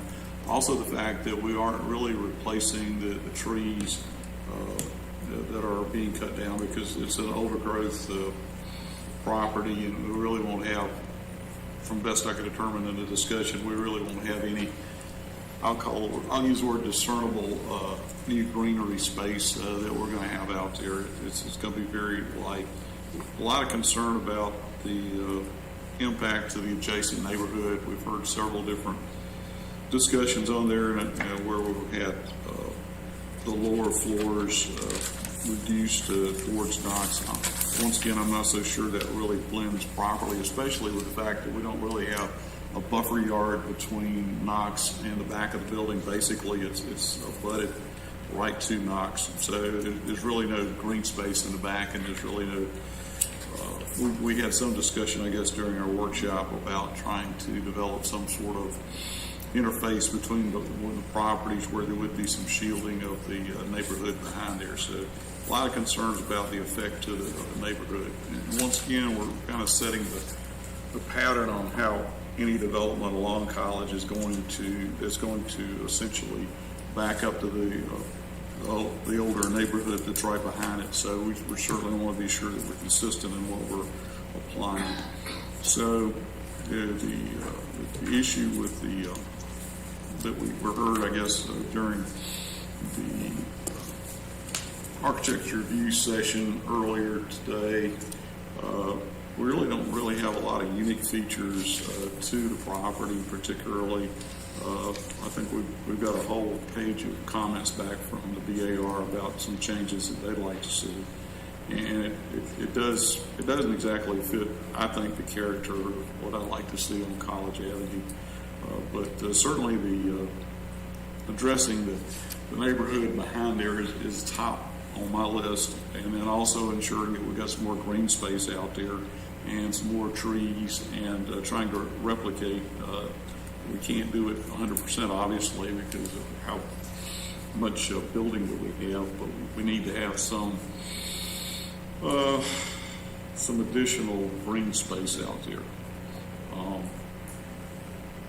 I would like to be sure that when we get around to the commercial piece, and one of the things that we talked to the folks, and I know when I was on the BAR, one of the things that we asked Bixby to do was to be sure that when they build out the commercial spaces, they build them out fully, because we understand that that's a big cost to anybody that comes back to lease or rent any of those properties, because the developer wants them to pay for all the upgrades, and the infrastructure upgrades, HVAC, electrical, items like that are huge, and it really drives up the cost of somebody to be attracted to move into those commercial spaces. And we continue to hear so many comments around town that we've got all these commercial spaces and nobody's there, and that's primarily because the cost is up so high because of that infrastructure piece. So we'd like to see some discussion a little bit about how we're going to address the commercial spaces to be sure that they're, I'll use the word very loosely, affordable to some of our potential retail folks, or wholesale for that matter.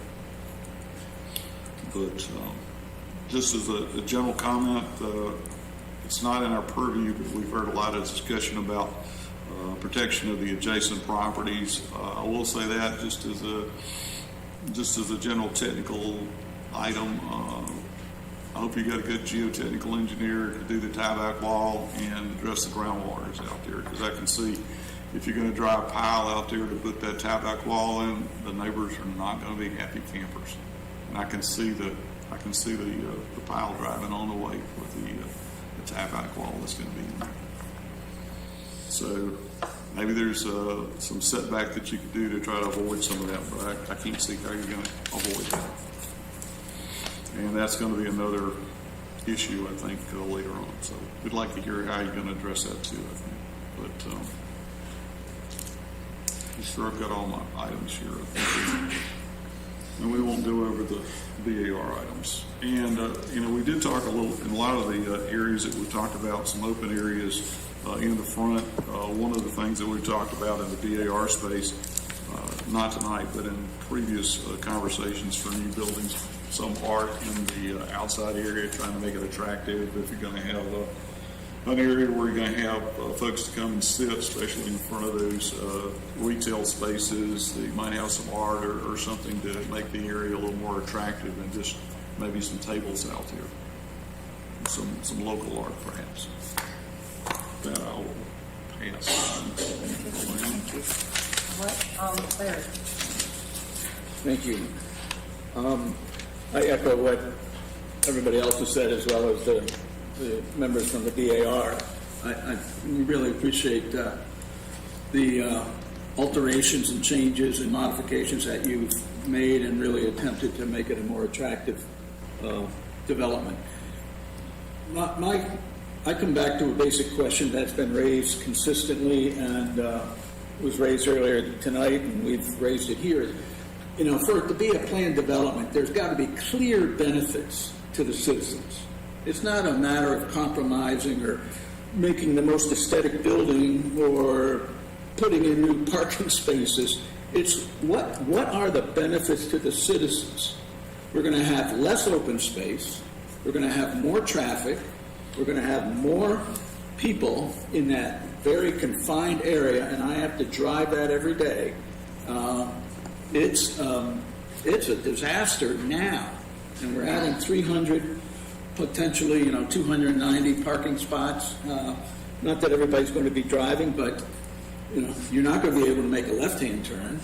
You can only make a right-hand turn. You're not going to be able to get across traffic. That's going to cause congestion. I actually had that coming here tonight. 123 was blocked both ways, because people got upset. They were sitting there after work, and the traffic lights turned, and we just sat there for an entire light. Nobody moving. We've got a serious problem. I don't see how you're mitigating that with your plans, and somewhere that's got to be done. We talk about the intent and purpose of a planned development in our zoning ordinances. And we talk about very specifically that need to adhere to the principles of smart growth. And I went through and looked at those. I was involved with that section of the comprehensive plan a couple of years ago. And we have 3 areas that I really don't see, Spencer, that you're responding to, and I'm not sure you can. And preserve and protect open space. We've already addressed that. Preserve and protect the quality of life of the neighborhoods surrounding the development. Haven't heard much about that. Promoting transportation options and mitigating transportation congestion across the roadways. Those 3 things are very clearly stated in our comprehensive plan. And I don't see you addressing any of those 3. And I haven't heard any citizen say this is going to be an asset to the community. Sure, we're going to have more taxes coming in. We've got 290 new parking spaces, but they will be consumed by the residents there for the most part. There may be a new restaurant, Something needs to be really unique about this development. And with 4 workforce or 6 workforce development, I don't know, what about affordable housing?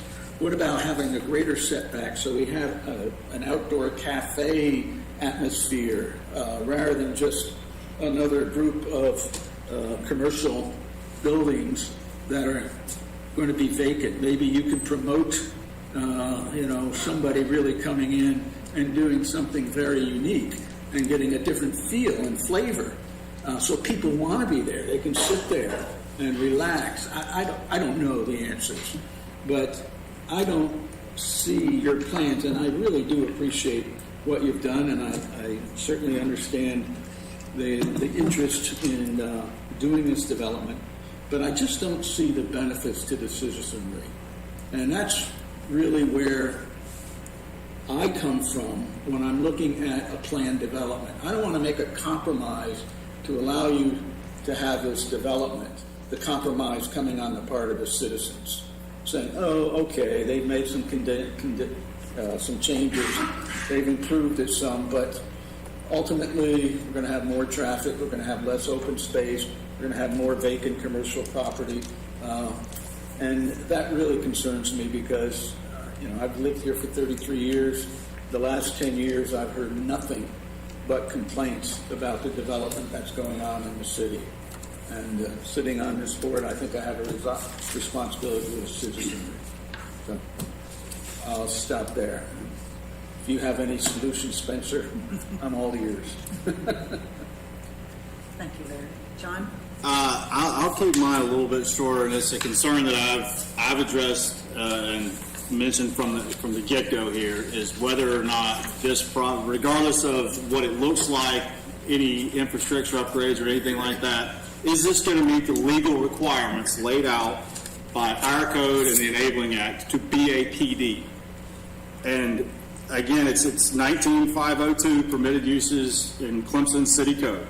It says that it must include housing of different types and densities, as well as another use, and one of the other uses is mixed use, which is fine, but that's the only aspect that you have, is the mixed use aspect. You don't have the housing within that mixed use aspect cannot be also used, as far as I am concerned, to satisfy the different types and densities. And even if you were to try to stretch that and say that it could, you've only got apartments, which is one type, and you could stretch and say that the studios and the 2 bedrooms and the 3 bedrooms would be your densities variance, but there's a lot of walking you got to do, in my view, for this to legally meet the requirements of a PD.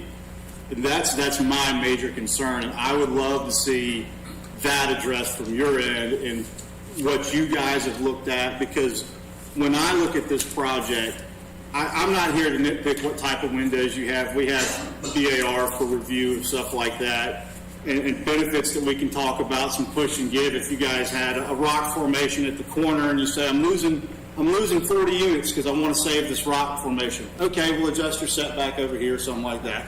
So we're not talking about any of that. What this project is, to me, is simply a mixed-use building.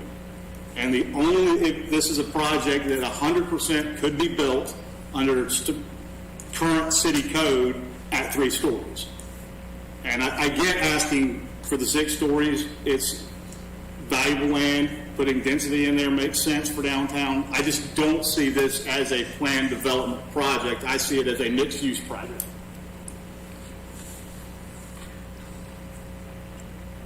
Thank you, John. Jackie?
do you want to address Well, that? you can absolutely, as part of the PD development, address lighting as portion of it. For the public area in front, even since they're including the public sidewalk and street area, any lighting associated with it can absolutely be addressed by the planning commission as part of this PD.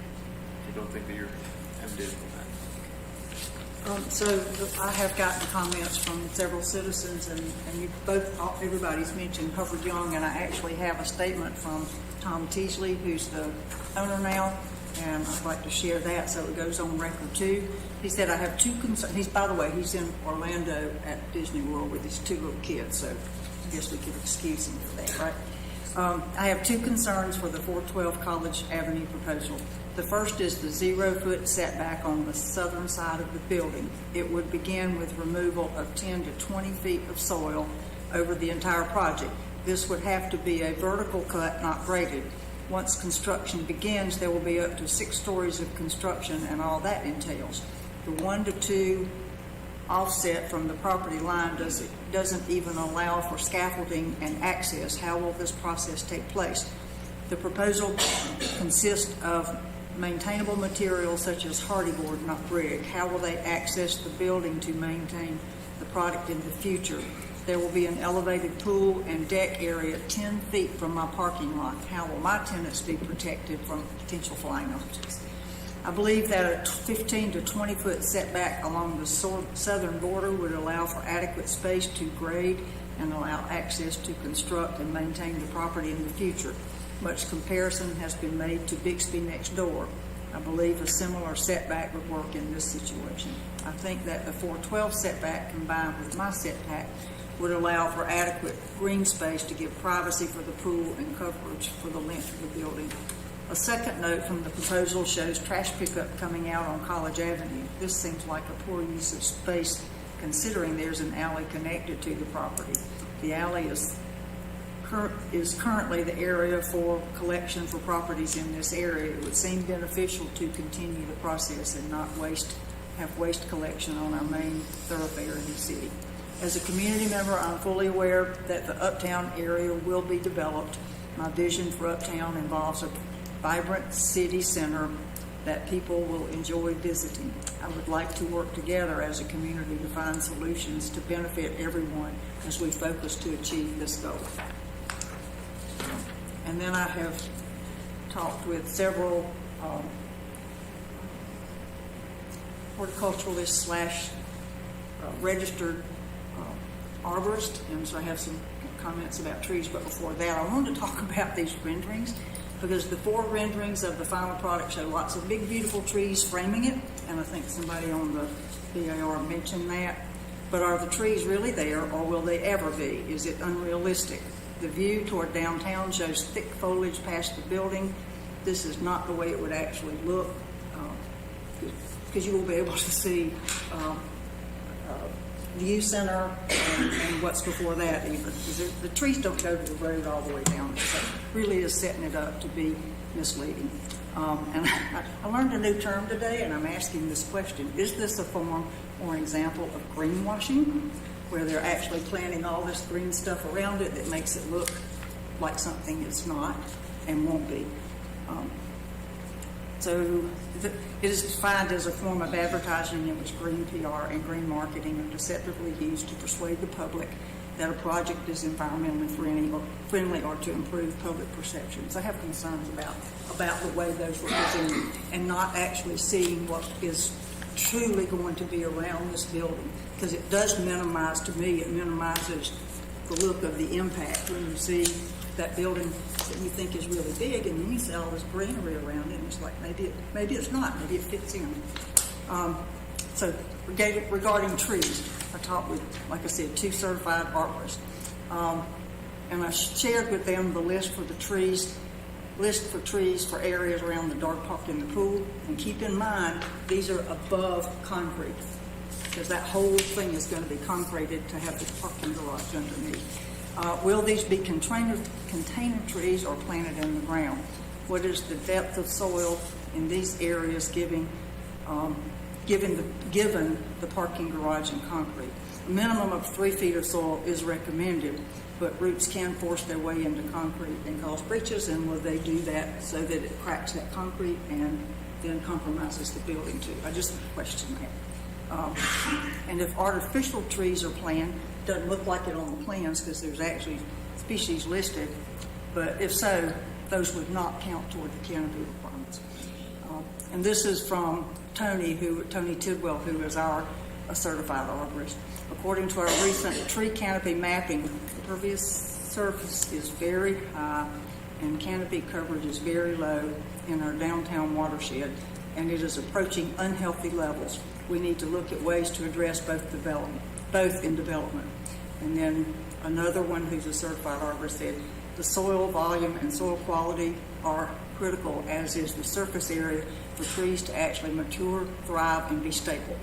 Are there any specifics for irrigation once the trees are in place? I shouldn't see anything on that.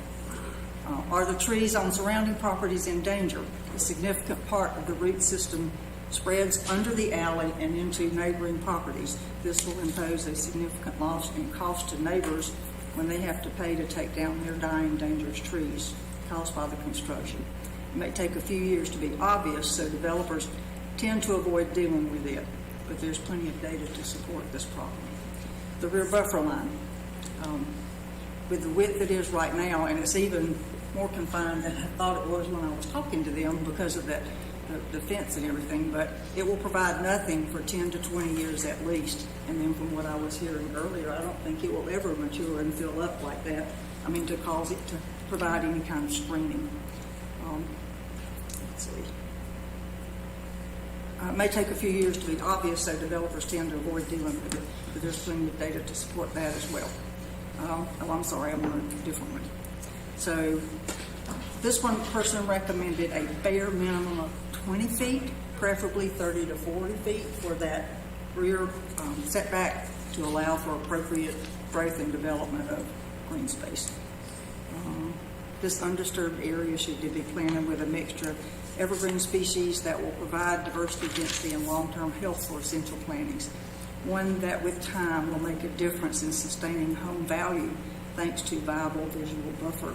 It will not provide help with noise buffering unless there is 100 feet of densely planted trees, so it's not going to help with that. Open green space, real green space is a PD expectation.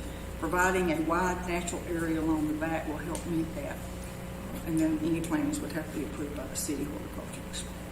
And then the suggestion was made also to think about a big bond provided to take care of any tree losses on the surrounding property, because it usually is $5,000 to $10,000 to take down a big tree. And then this one comes from Linda Dove, who lives on Folger Street.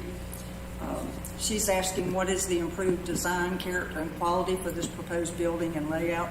And what about preserving open space? How will it provide adequate protection to the adjacent neighborhood? And that's a huge concern.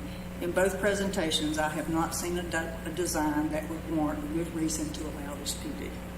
And then some others have expressed concerns about the pool area, that the pool parties and outdoor gatherings are adjacent to the backyards of neighbors. That will be a significant detriment to neighborhood family life. In the past, we restricted aspects of development that would conflict with what's already there. An example was the use of balconies, because it would negatively impact the adjacent neighborhood. And then mine is, I prefer that you don't call it Uptown Clemson, because that's a change. That's not what you had before, is it? Weren't you calling it One Clemson? No. That was the last PD. It's always been Uptown? It's been Uptown. Okay. Because that's already a name in town, talking about a specific area that's in that triangle from Kiwi Trail to College Avenue to Tiger Boulevard that we're talking about development. That is Uptown Clemson. So it's going to be confusing to have a building that's Uptown Clemson and this area that's Uptown Clemson. So I'd ask you to consider changing that. And then again, minimal public open space, and I wanted to address the area that's in the front. and will ask how effective is a 200 by 13.5 foot strip for providing space for bike parking, light poles, pet waste stations, trash receptacles, landscaping, open seating areas for the public that can be used for gathering or live music. I'm trying to envision a live music setting that's only 13 and a half feet wide, even though it's 200 feet long. So I just don't see how you're going to make that really usable public interactive space. I mean, you put all these other things on and it'll work. And then the commercial area, nothing has been proposed or committed, and I certainly agree with the recommendation that it's built out more.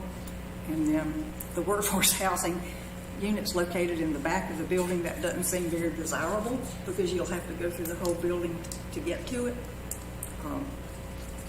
If you're wanting young professionals to come in there, it's almost like tucking them on the back side of something. But those were all the things that have been shared with me or that I thought on. Any follow-up comments, anything interesting? I will say that a little bit of the, I'm not sure if it applies directly to the workforce housing per se legally, and I know that's not what they're going for because it won't meet the requirements for size. With the affordable housing I've looked at, there is a requirement to mix it in with regular units, unless there's purpose-built student housing, then it must be segregated. So you'd have to pick your argument here. If you're segregating it, then you're devoting your building to student housing. And if you're not segregated, then you're not really following the ethos of blending it all in.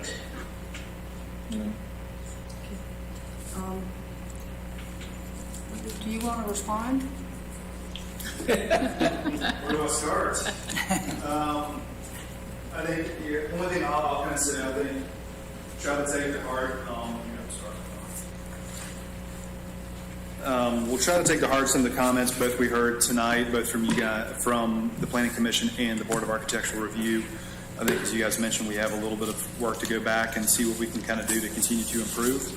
I think the biggest concern from what I've heard is kind of the clear benefit to the citizens. So trying to kind of find the right balance from using kind of the elevation to kind of one high parking and still kind of give a residential feel, also kind of trying to improve some of the green space along College, but also making sure we're kind of buffering on back. So we're trying to kind of find the right balance of that, and I think we'll continue to kind of try to see how we can best improve that, improve what we have in the current design to kind of meet the standard there and try to match that. I know, at least from the green space perspective, we'll continue to look at both what's in on the interior courtyards, the back, rear landscape, and the front. In addition, I know there's an opportunity for us to kind of supplement through the arbors for a calculation to kind of supplement plantings within the community to kind of help offset anything that's currently on the property too. I think that we're also open to do that to try to meet the requirement that's set forth, and I know that's set specifically for urban projects similar to this. But to your point, a lot of other comments to kind of address we'll kind of go through that, especially within the PD. The one thing I will kind of address on the means and methods, obviously I had a chance to kind of to speak to Tom as well and kind of go through the means and methods of how we would approach kind of the value of hiding all the parking instead of it being on grade or a parking garage at grade that kind of faces the neighboring property. To your point, I think you're saying making sure we have kind of the right means and methods for excavation, shoring, pouring of footings, and then backfill and compaction. The other thing what we try to do is going through a lot of kind of pre-testing to make sure existing conditions are in place. I think we've done this next to 100-year-old machine shops and kind of doing proper testings and methods and that, and we're happy to set any of those within the PD ordinance to show here are the certain requirements, especially during permitting and kind of review under those phases to make sure we're kind of meeting all of that from a protection standpoint, especially with the Hubbard Young building. So I know there's a handful of other comments, but happy to try to address those within kind of the next round or updated ordinance to kind of try to meet some of those requirements and obviously with the design itself and hopefully try to meet the intent of the PD has been going. So with the building, the way it abuts, almost literally abuts because I'm assuming that fence is along the property line, that old wooden fence. Offset, yeah, there's a- And there's only enough space between that fence and the Hubbard Young building for their Yeah, there's a 3 foot. HVAC stuff and. Yeah. And then the Over, parking comes like almost up to that, so that was a concern, but. Understood. That looks, I mean, it really makes the Hubbard Young building look strange, because it's got this huge towering building, like literally adjacent to it, and then there's a funny little 4-step down wall coming out from it. that's existing, that's there now. It is there? It's there now. Okay. We're just trying to take advantage of showing what was currently Okay. existing. Okay. And then the other one I meant to ask about earlier was in the pool area.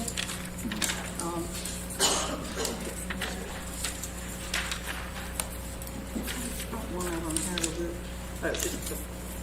So is there a wall between those two towers? There is. Okay, and how high is that? So it's a wall, there's a 3-foot wall to start, then another fence on top of that. So in total, it's about 7 feet. It's following, you kind of see it's a lot of the same brick pilings that we have along the back fence line. So it's kind of following the same. And what about lighting for that area? Because I'm concerned with Alan showing what he's going to be looking at from his house, which is stone's throw from this area. So what about the lighting and noise?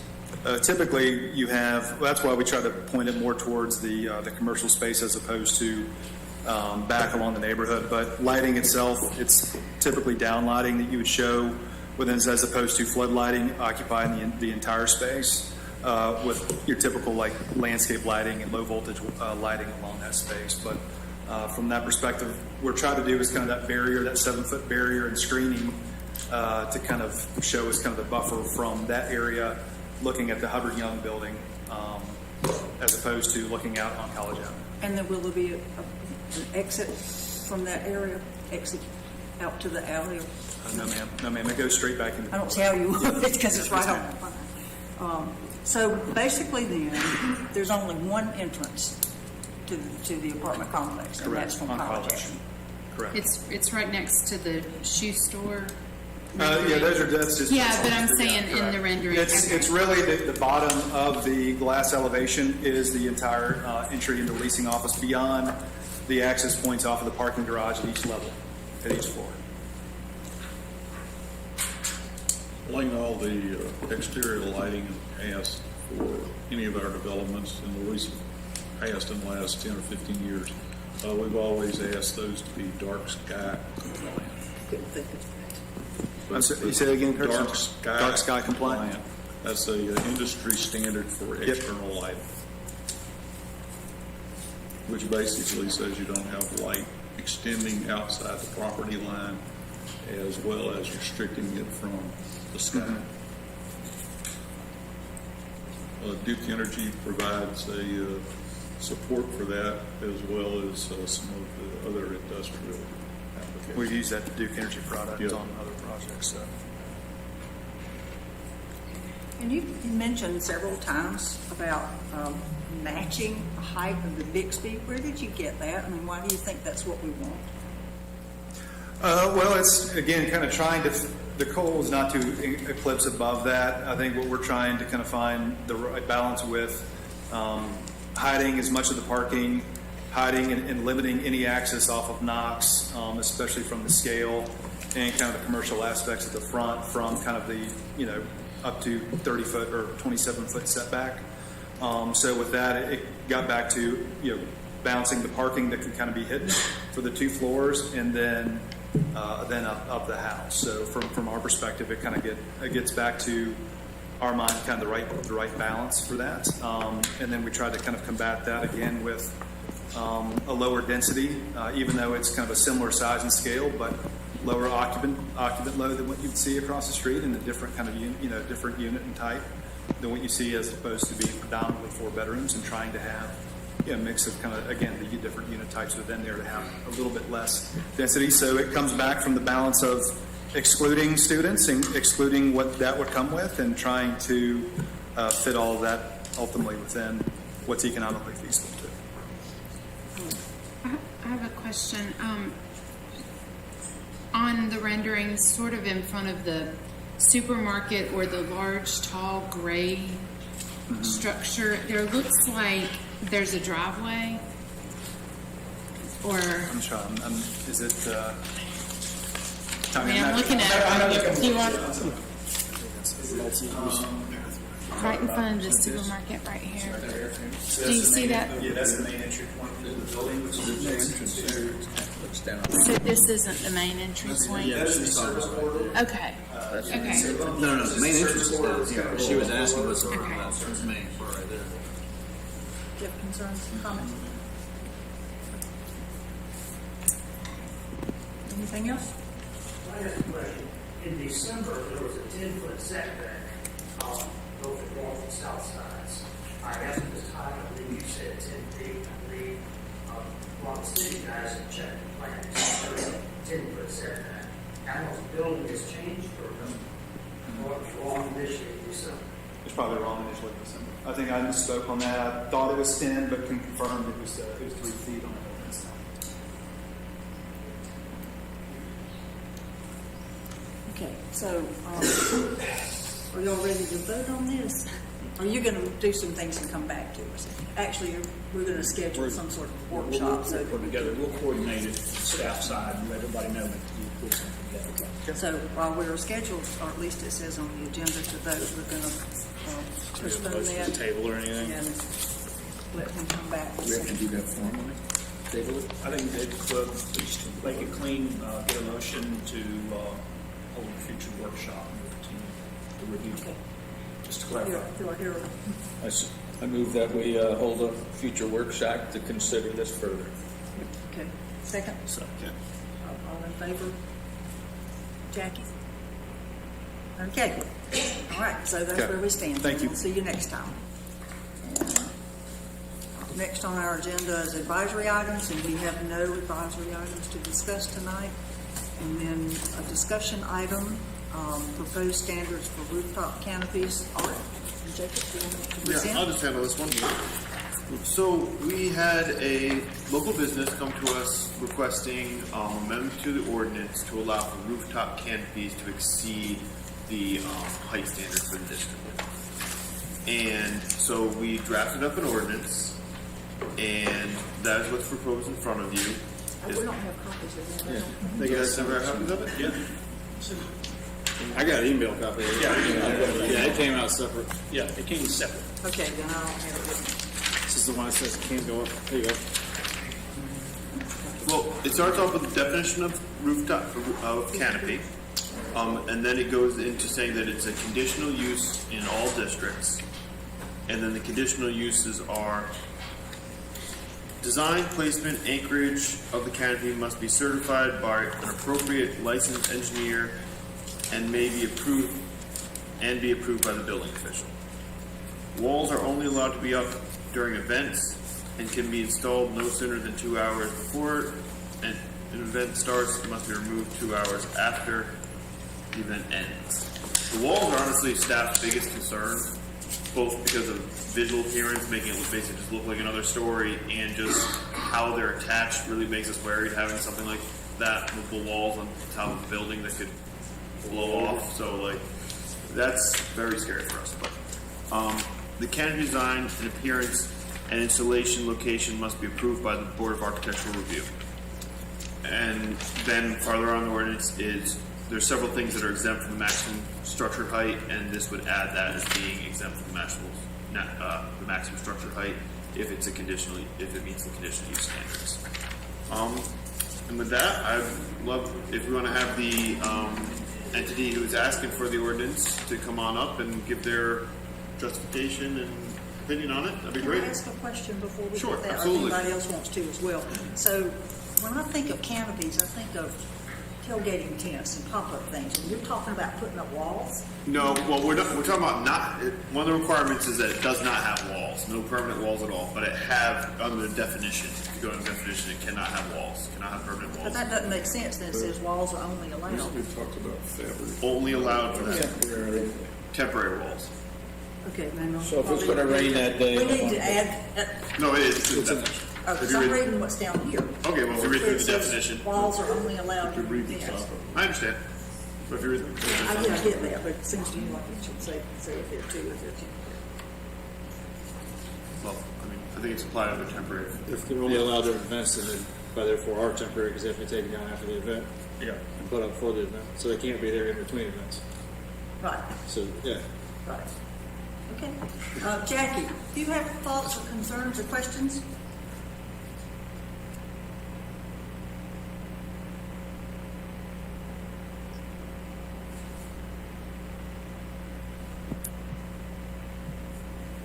I, it would have to, whatever structure would be, even the walls would have to be designed by an architect, an engineer, and, you know, meet an engineering standards, because we don't have standards for such things. So it'd have to, an engineer's sign off would have to be on every aspect of it. So we do not know. I doubt an engineer would sign off on just having them zip on there, but that's one of the reasons why I want to bring up the, I don't want to call them applicant, but the constituent, and have them explain what they're envisioning. Okay. But we're permanent structure? The roof and supports would all be permanent structures. Okay. So the rooftop would be a permanent structure up there all the time, and the walls are the only thing that would be not permanent. So everything would be decided on an individual basis. Correct. And So it would have to be no standards, basically. correct. There would be the architectural, the engineering standards would have to be there, and the board of architectural review would have to review it all. Because we don't have, there's nothing in the code for such a thing. So That's what I was anticipating this morning when I was reading it. Do you have a source that we can go to see what this looks like and other No. information about it? no, I do not. No. Is it other municipalities don't have anything like this? We don't have an example. I mean, you've seen pagoda. There could be all different styles of things like this, but no, I don't have something that would be exactly what it's being proposed. Okay. I'm envisioning it. Jackie's got a question.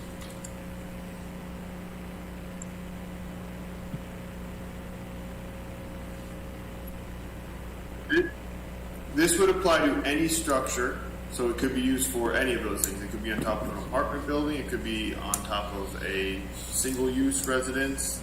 The person who's here to talk with us tonight is the hotel in downtown. The one. So Jake, I've got a question before our Yes. applicant comes up. It talks about 2 hours before, 2 hours after, but it doesn't talk about the duration. So is there, and I guess we'll ask, is there a maximum time this thing is up? How long are we going to declare this as That could certainly be something. Yeah, could you have a weekend That's for the event that walls. ran from Friday till Sunday afternoon and the walls would stay up the entire time? or it could be a week. We could have Yeah, like- Oktoberfest. Yeah, like the little leagues in town, and they want to have lunch every day. on All the roof. things that should be addressed during conditional use standards. Anything like that should be flushed out. That's exactly the purpose of these meetings. Well, let's hear from the applicant. Yeah. One second.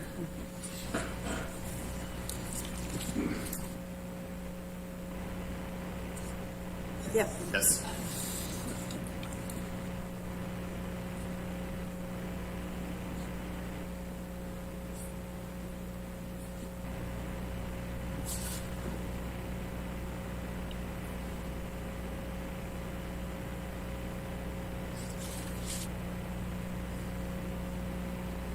Well, the hotel is about 65 feet tall, so it would be on top of a 65-foot tall building. The engineering requirement is to try to protect the safety of it and to address the wind loads that can be quite strong at that height in this area. So good evening. I'm Rick Kadek. I'm the co-owner and general manager of the hotel. Thanks for having us this morning. So this afternoon, we had probably the most incredible piece of real estate on the top of the hotel overlooking Clemson. You can see the campus, Blue Ridge, all the way around, and regrettably, we are restricted by the weather. So we've been getting inquiries from everybody from the university to locals that are asking to use the to use the rooftop for an event, and we take them up there, they love it, and they're like, well, what happens if it rains? And that's where the conversation stops. So we came to the city to ask if we could put this canopy up. The good news is, in this last piece, Jacob, that I'm from Florida, so I'm used to bad weather as it relates to storms. We would just, it would come down. If we've got high winds or that type of advisory, we would take the canopy down. I know the engineering is going to call for it, but in a case like that, we're not about to play with any potential danger that might occur, which is typical what happens, pre-hurricanes in the state of Florida. But what we're looking for, and again, another question about the 2 hour before the 2 hour. So if we have an event where there's going to be inclement weather, we would put the walls up and then we would take it down. If there's any concern as it relates to the term of the event, we're not about to say, well, it's a month-long event like Oktoberfest or something like that. No, we wouldn't do that.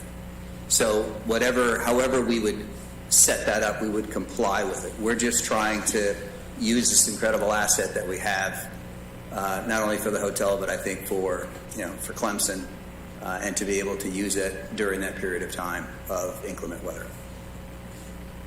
So do you have an example of what you want to put up? Well, the example would be, if you can envision, we would engineer the poles that would go into the rooftop. We would put a canopy approximately 14 feet up. Now, the penthouse that we have, the elevator penthouse, is about that. So in essence, it's not much higher than what we have with the elevator penthouses right now. So we would cover the rooftop. You could see through it, of course, when it's not in use. And again, I would prefer not to have the walls up because it's going to restrict the views, but we would only put those flaps, those walls up during inclement weather where it could be a bit of a horizontal rain or winds that would not put the wind load in jeopardy. So that's the other thing, is we would work with the engineers on the project to make sure that we understood at what wind capacity do we have before we have to take extreme measures. Yeah, I'm just trying to get my head around why you want to even try to address a inclement weather day up there on top of the hotel, because I would think you'd want to have a design for the supports to be, I'll just throw out another 100 miles an hour wind. And I can see permanent supports mounted into the superstructure to install this, but I'm just kind of wondering why you want to do that, and be up there during inclement weather. It seems like it's kind of asking for it, so to speak. That's your prerogative. No, that's also thinking about things like fire resistance. That would be one of the biggest concerns I'd have, would be some sort of fire, because obviously that has a potential having a fabric type enclosure up there, as well as the fact that it might tear loose and cause some additional damage. I can see it coming down on the roadway. Just, I'm sure the engineer would address that. That's right. I'd feel more comfortable seeing just exactly an example of what you have and who's going to manufacture it, how it's going to be installed. I'm sure engineer would not be a problem as far as the attachments to the building. I would be more concerned about the fabric and so forth tearing and pulling away if you got those high winds. Because here lately we've seen a lot of 40 and 50 mile an hour gusts and a little higher from time to time. Hopefully you wouldn't have it up during that time, but Yeah, I think you kind of answered the questions. All of that would be in the engineering, knowing how high it is, the fabric to be used in case of fire. All of that would be part of the engineering. I think what we're trying to do tonight is to have you all take a look at it and approve the concept of a canopy going in onto the rooftop, and then we would come back, work with the city as it relates to how it looks, and pursuant to the language, it references the engineering, and it would have to go through BAR for approval. Because at this point, we don't have any language to cover a canopy at all. Correct. This is completely not allowed currently. So this is a 65-foot building. Is this essentially adding another story to it? check it out. Well, it's already an outdoor area They leave up the there. fence up, they leave the top up all the time, it's not considered. Well, they're only going to have that for short periods of time. I mean, if I'm on a roof, I'd That's not like what I a understood. canopy. What's that? I'm sorry. I thought Is the is- frame part and the roof part are permanent, No, right? I think the attachments to the building are going to be permanent. I don't think the frame itself, I don't think the frame is going to be permanent, because that's going to impact you if you wish. No, that is what we're asking for, to be able to secure the frame, and that would be a permanent structure. The frame is going to be a permanent structure. Again, from an engineering perspective, it would have to be able to not have it blow off. support it, so it doesn't blow off and so forth.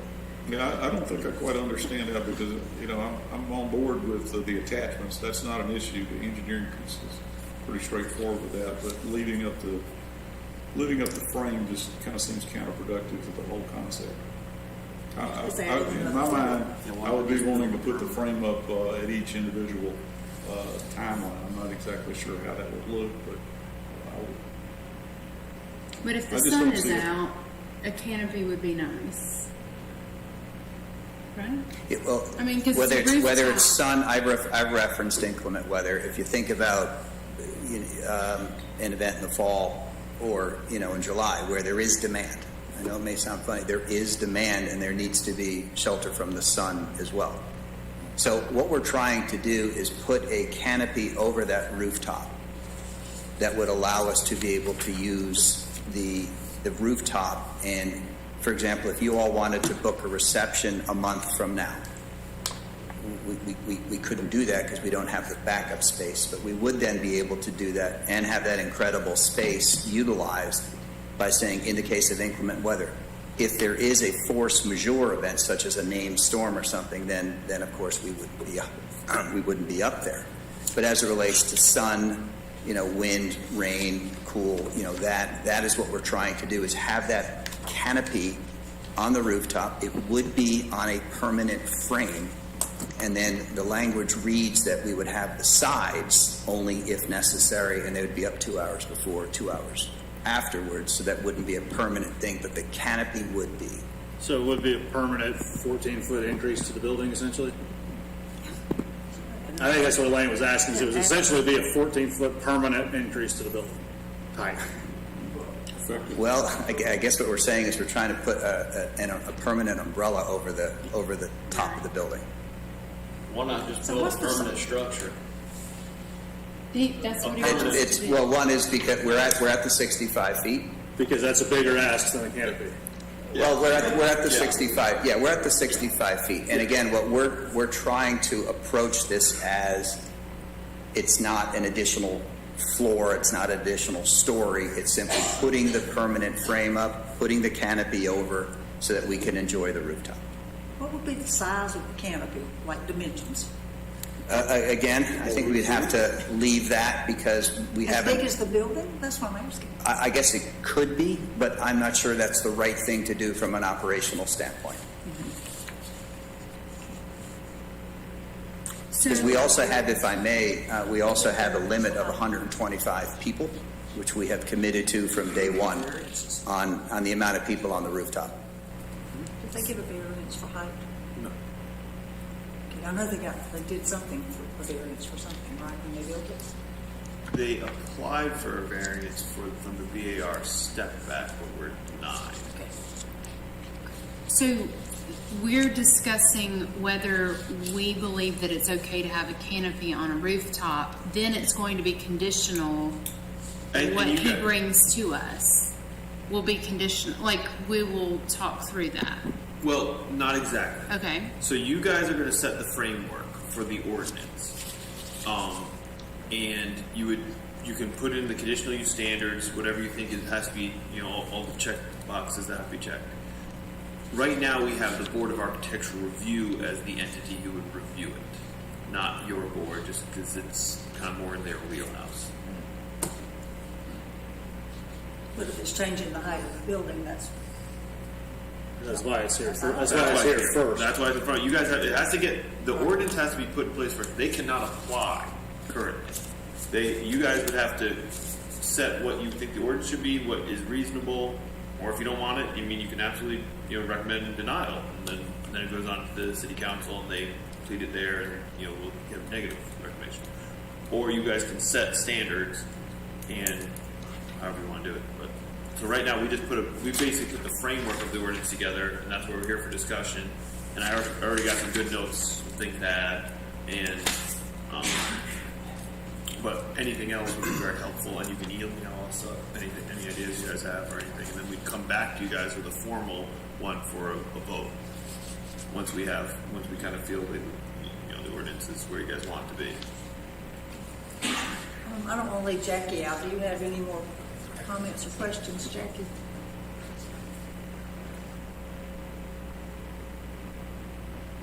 Okay, thank you. If I may, Ms. Richardson, if anyone would like to come up, I know that I'm speaking out of self-interest right now, and we're looking at something for the city on a rooftop, but if anybody would like to come up to the rooftop, I'd be more than happy to show it to them. And we don't have a concept. Again, this is the first step. But if anyone would like to come up and take a look, I'd be more than happy to show you.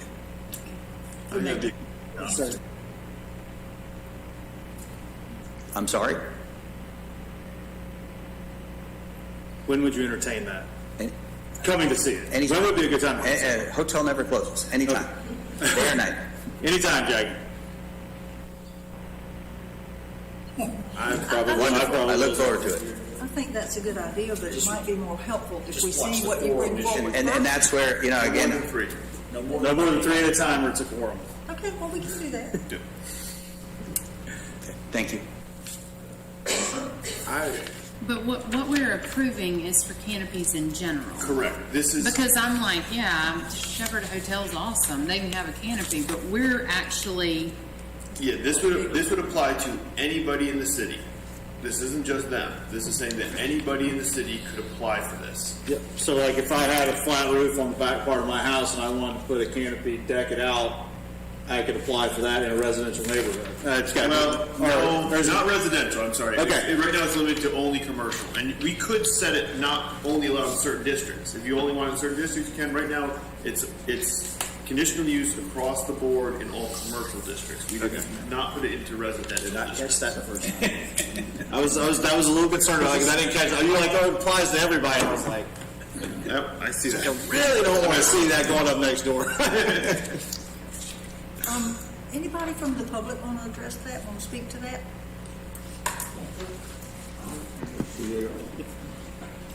Perfect.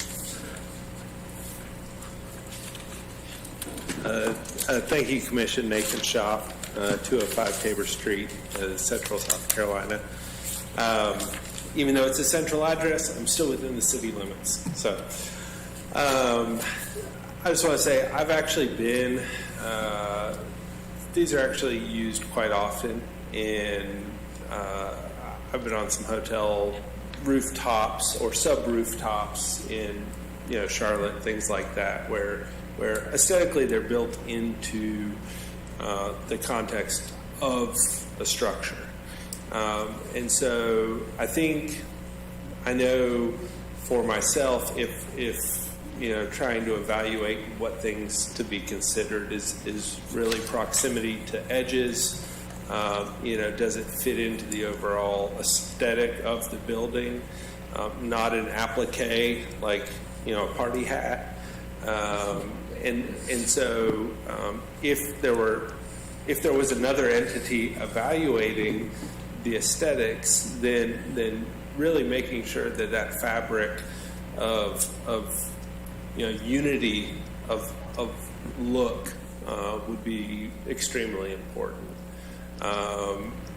The size, of it in relationship as part of any element on a building. I do think when I've seen them most successful, they're not on top. They're planned for. Whether it's on the pool level where you have a bar and lounging underneath like different pieces of them and things like that. So they can be quite useful. They can be, quite aesthetic when used properly. So I just wanted to state that as a member of the community. Anyone else? I'm just trying to, I know the studio has railings up top. Is that kind of what you're, I'm trying to place it in my mind. Look like that. I didn't know you meant railings, stuff like that. We already have glass That's what I thought. Yeah. We're actually looking at putting, I think a good analogy would be an umbrella over the rooftop that would allow us to use the space. Not triangular and/or umbrella. Like would it be metal? Yeah, no. I think when you say canopy, sometimes people think fabric. That's what I said, proper Yeah, tense. I mean, it pops into your head. That, Yeah, so it's, I think you say metal or the framework for the house work that way, of course. And then we go from language of Jacob. And put together. Yeah, we need to record this. I'm sorry. Sorry, guys. She was asking a question. So the structure, and we really haven't fully started conceptualizing this. Can you tell us who you are? I'm sorry. My name's Dave Meadows. Work with the Pavilion Development. So the structure would be metal. That would be aesthetically pleasing, formed to the standards, permanently affixed.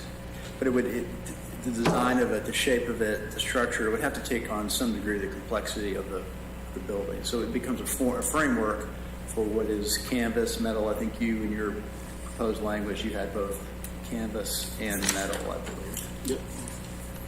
Yes. And so, the idea is to maximize the rooftop usage. Right now in the middle of summer, at 3:00 in the afternoon, on a hot day, you probably don't want to be up there.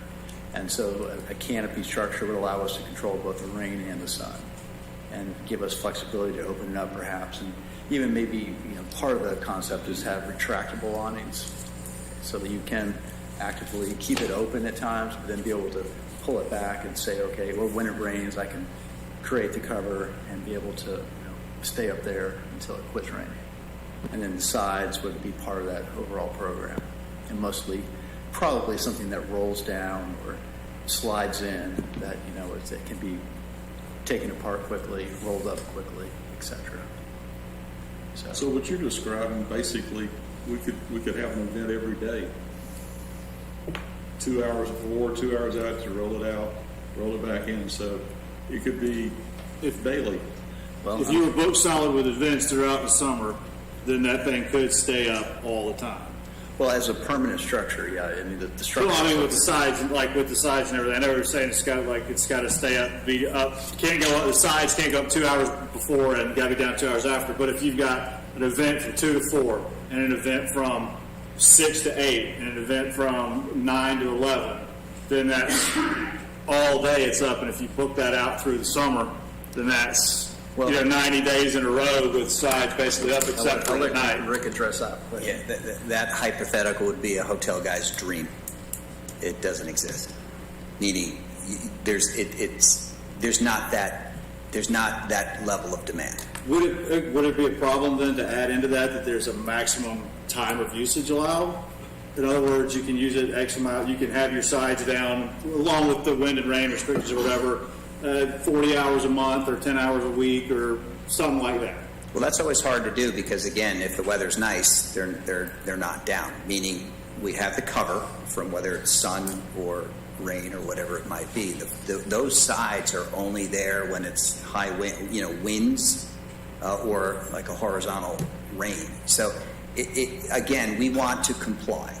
So, if there's some level of restriction that makes you more comfortable, that I think doesn't create an operational hindrance, because we don't want them up. I mean, if you think about it, they would have to be perfectly clear, clean all the time to take advantage of the views. So, I mean, I've said this before, I think, to this group, our interests are aligned. I don't want them up. But if we've got high winds or horizontal rain that we still want to have the event, then they would need to be up. So if there's some level of comfort that can be given, then we would certainly work through it. So would the plan be to have sides up and air conditioning in a plastic building? That's always a possibility, and because that's spot cooling, which, again, in that particular case, but usually... Because in the summer, that would potentially be many days. If it's 100 degrees up there, you roll down the sides, you roll out a 10,000 or 100,000 BTU porta-cool, and now you've got an air-conditioned space in the roof with a great view, even if it's restricted a little bit by the walls. It's a view you wouldn't have had. You can do the same thing in the winter. Roll out your patio heater, drop your sides when it's 30 degrees, and hey, look, I can have an event now because it's heated.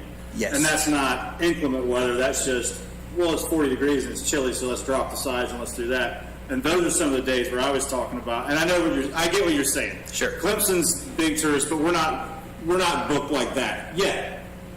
But that's one of those things is where you start, oh, look, that's a novelty. I can see, look at this great new space we have. Mm-hmm. And y'all become the talk of the town. And people from Greenville want to come have some of their events over on the top of your place. And I get that that's a great draw and everything, but at the same time, does that then turn into that 70% of the time or 60% of the time, we've basically allowed you to add a floor? Very fair. If you will. And again, that's a really fair comment. So, again, whatever is baked in as it relates to, what's that level of comfort, we would comply with. But I mean, of course, we want flexibility because can't control the weather. But at the same time, we certainly don't want anybody to think you just approved an additional floor to the hotel. That's not the intent. I think that's kind of the main concern for a lot of people, because especially you heard earlier from the product the PD we've got coming in, a lot of residents, especially downtown, are concerned with heights and everything. And I agree that having canopies up on the top are fantastic. The Rain's building much shorter over in Pendleton that they just built, where they've got to walk out for the top floor of their restaurant is nice, and I can see how that would work well up there. Not restaurant, but having the canopy and the ability to have the view and stuff. But I think the concern is already being at the 65, and I know we're discussing with you because you brought it forward, but if we pass it, it then does open up to anybody else. So we got to make sure that we get all this. Somebody that may not be so willing to comply and work or whatever goes through and says, okay, here's what they did. I can have it up 90% of the time as long as I roll up the sides from 2 to 4 a.m. and then roll them back down. No, like I said, that's fair. We also understand that puts you into a future situation, but I think that's why the language reads it must be approved by BAR. Each one has to be individually approved. And I guess my potential closing statement would be, I'd like to think that in our short period of time of being opened, we've earned the trust of being a good corporate citizen. So as to how we design the building, how we operate it, how we operate on Sloan and College, and in this particular measure, it would be exactly the same thing. So we want you to feel comfortable. We would love to be able to utilize the space. The canopy does require this type of language, and then and then we move forward and do the same thing, and do the right thing. Thank you.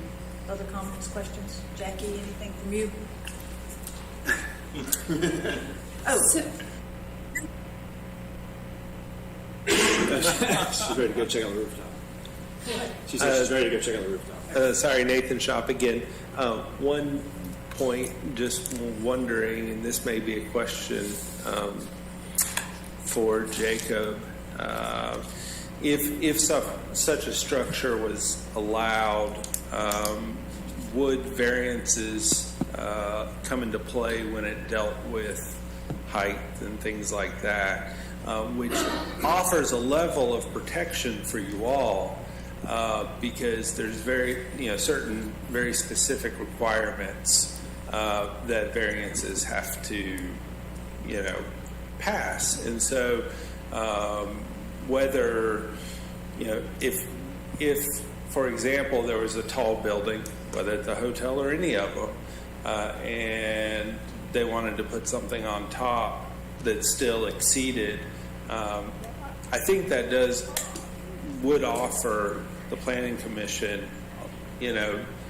sort of a peace of mind that it's not just, the wild west of canopies out there and people are just, throwing them up all over the place. So, No, I would not say they can apply for a variance. Well, they can apply, but they won't be granted. right. But if something were to pass a height limitation, that would require a variance. Is that a correct statement? That's the whole purpose of this ordinance, is to make it so it wouldn't require a variance. Because if they had to apply for a variance, they would probably be denied because the standards of a variance would not be met because it's a self-imposed hardship. You can't just say, hey, I want to go up higher and get a variance. So, pardon my ignorance on this, but there's no rules for any rooftop awnings or rooftop structures. There's several. We have a whole list of objects that are exempt from the maximum heights of structures. So, like the belfry of a mechanical units, such as like where the elevator comes up, or the AC units on top of the building, flagpoles. There's a whole bunch of things that don't apply. The height standards don't apply. This is proposed to be added into one of those. Please do not add that into one of those lists. Okay. That is my comment. Please make it require a variance. Then it won't happen. Just to be very clear. But I think if it were within the height regulations, I do think that it could be aesthetically pleasing within the height regulations. I think requiring it, having it above height regulations, why even have a height regulation? That's one of the questions I was going to ask. So right now, like they're at 65 and we're discussing them and that would put them above it, but say there was a 50-foot building that could go to 65 and they wanted to put a canopy on top. Could they right now come Yes, they could come in and do it tomorrow. Okay. So this is only really for buildings that are at This is maximum only height. for buildings that are already maxed out on their height, that don't have the room to go up higher. Okay. And I'm new to planning commission. Yes. We cannot, so, if this is about Shepherd Hotel, we cannot make, an allowance just for one entity, and then when there's something that, if someone else wants to do it, I mean. We couldn't do it, say, just, so we've had height exemptions that were different for hotels. That's already in the ordinance. So we could exempt hotels from the height restriction. But that would be every hotel. It'd be every hotel, or we could say that it's only in the C district and hotels in the C district. We have one, right? We have one. So, I mean, there are ways. I could not put in the ordinance that the Shepherd Hotel is exempt from these ordinances. I can't do that necessarily. But we can curtail it to being fairly specific, if that's the directions I'm getting. I really need to see a rendering of what, because in my mind, I'm seeing we're just a asking whole extra questions floor at this attic. juncture. So if we had a rendering that shows what you're talking about, it might make it easier for us to understand what you're asking for. Yeah, I think just looking through some of the standards that I referred to on the phone, this is going to require a fairly robust frame. Just I went back and looked at the crane standards for wind loads. When you get 20 miles an hour, your crane has to shut down. I mean, and we're up in that general area where I'd say if you had a tall boom crane, it would have to stop. So that tells me that whatever we're going to see the engineer approve, it's going to be fairly robust and it's going to be very obvious from the ground. And BAR space is going to stand out. It's going to look like you've got extended. Now, one thing that could address that would be proximity to the edge. Because, like, right now, part of that building is over 65 feet. The penthouse from where the elevator comes up. You can't see it, so it doesn't it's nested. matter. But, So like having 10, canopy can be there, but it's got to be 10 feet off each wall or something like that. whatever you find appropriate. But it's going to be a robust structure. I can see that already. It won't be thin wall aluminum.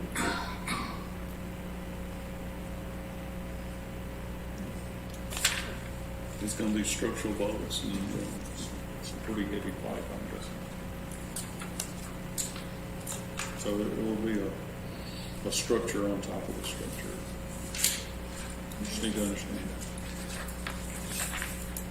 that. I like the concept of the fact that having a cover up there, we just need to reconcile ourselves if we were willing to allow that to. Maybe the function ought to be closer to the center of the building where you can't really see it from the edges.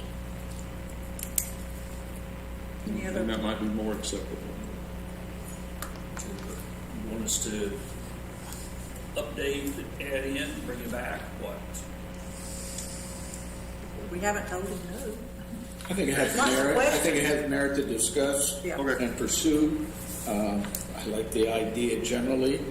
I'm concerned with some of the, deviations from our own height standards, but I think we can work through that in an appropriate manner and not compromise our own zoning standards. Well, I mean, just to be clear, that this isn't some of the height standards. This is only for people, because like you said, if you're below your maximum height, you can come in and do it. So this would be only to allow conditional higher, taller structures in buildings that are already maxed out for their district. Right. And And it could be hotels in the C district. yeah, and to be clear, these guys designed this with this idea in the future. Like, they planned on having space. They already have space up there. You can go up there. I would almost bet impossible to retrofit most of like our apartment buildings down with it because of just how the roof is constructed. So like it's not going to be like that everyone's just going to suddenly stick these things on top. Just to be clear. You have to have designed it this way to begin with. I still go back to where if you're, go ahead. I'm sorry. So, Your Honor, may I approach the bench? So, just sent a picture, which I think is an effort to sort of conceptualize this. So, just kind of float that around. Yeah, that's kind of sweet. Yeah.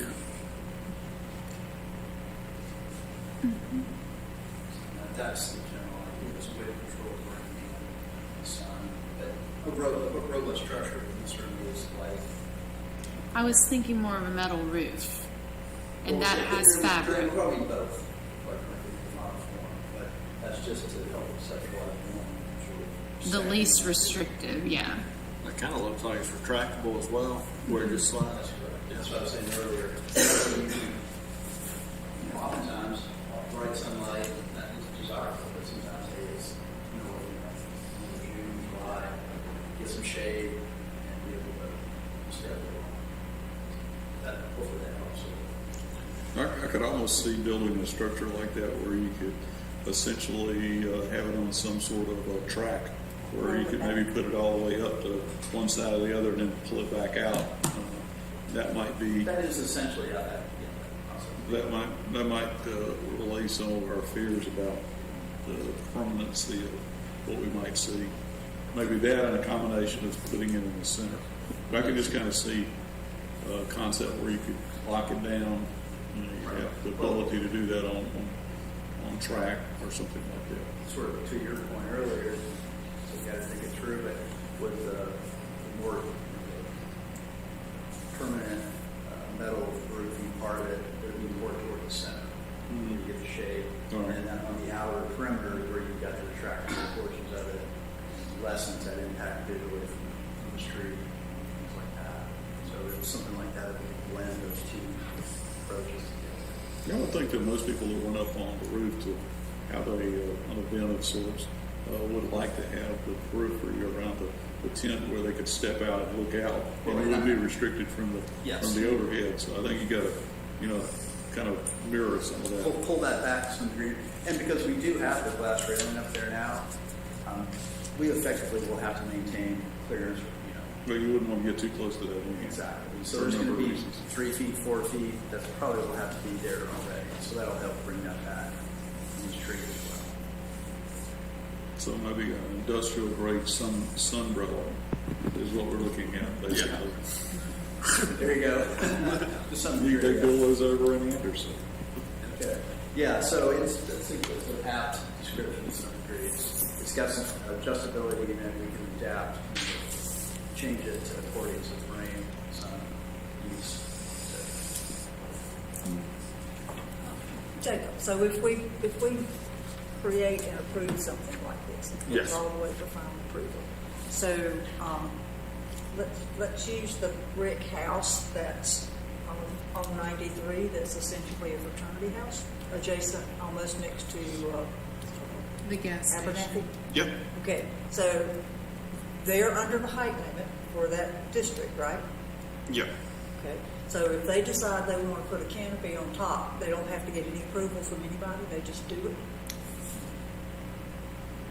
They would still, because that is in an AR district, they would be forced to go in front of the AR district, and they would also, since it's an alternative method of construction, would have to get an engineer sign off on it.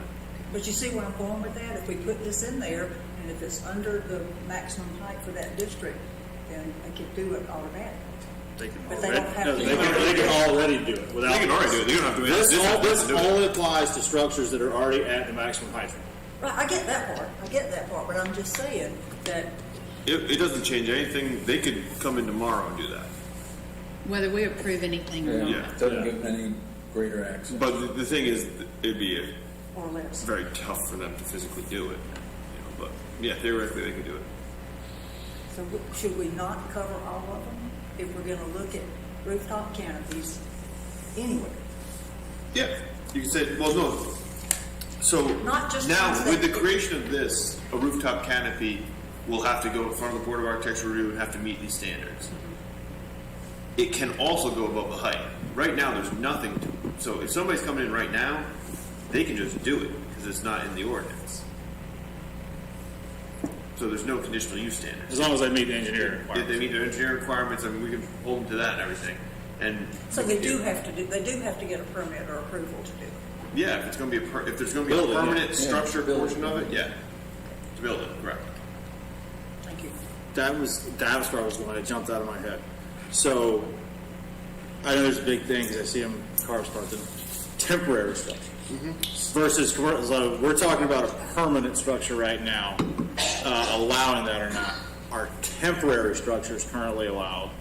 Temporary structure, so even a tent, there's a certain square footage I have to get. That's what I was trying to get, like renting a wedding tent essentially, You and throwing it on top You of. need to get a permit currently. Okay. Yeah, we would not. We still hold you to them having to come in the height requirements and the setbacks, so we would not issue one for them. Okay, so that's what I was getting. Does that still apply to a temporary structure? If you're under the height requirement, you could get one, Okay. which is probably pretty dangerous. Well, yeah, I mean, that's on your insurance company or whatever if you want to try that. But I just didn't know if this was done so that they could do something nicer, more sturdy and stable versus for each event now we're looking at the possibility of having to rent like essentially a wedding tent and put that up there if it's bad weather. And I didn't know but what you're saying is that's not allowed. Period. If you're already at Because we still hold temporary structures to meeting zoning standards. Okay. I'll talk more about that later. All right. If it's big enough to need a permit. Okay. I think that might be where I'm So getting. not like a tailgating tent, those don't require permits, but a wedding tent does. Gotcha. So there's a height, I can't remember what the square footage is, but you have to come in and get it from a fire marshal. We're going to explore, Jacob, you're going to continue to develop a draft. Yeah, I've got more ideas With from, more ideas and more. and I'm probably gonna have to get with them to see about what the practicalities of certain things are.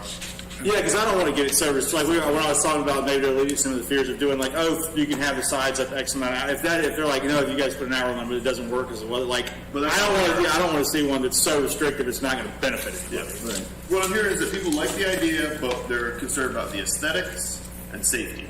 Is basically what I'm hearing.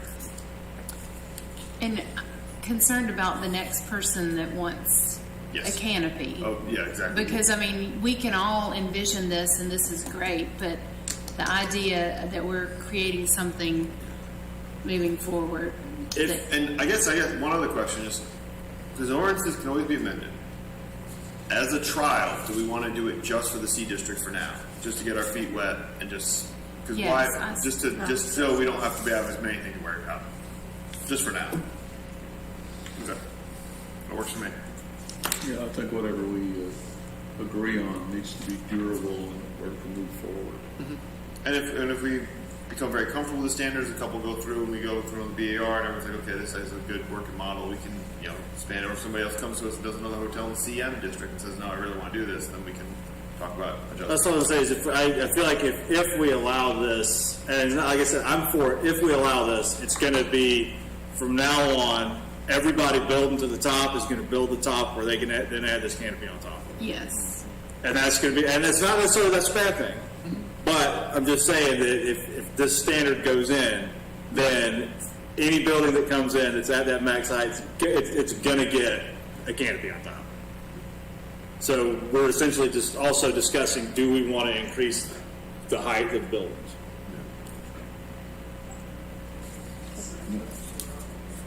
Just saying. I think that's important. I don't want to. I think it's an important part of I this. think we beat this horse to death already. But, but I think there's a huge difference between what we're talking about now and increasing the height of the building. There is. I think there's a huge difference. So let's not conflate those.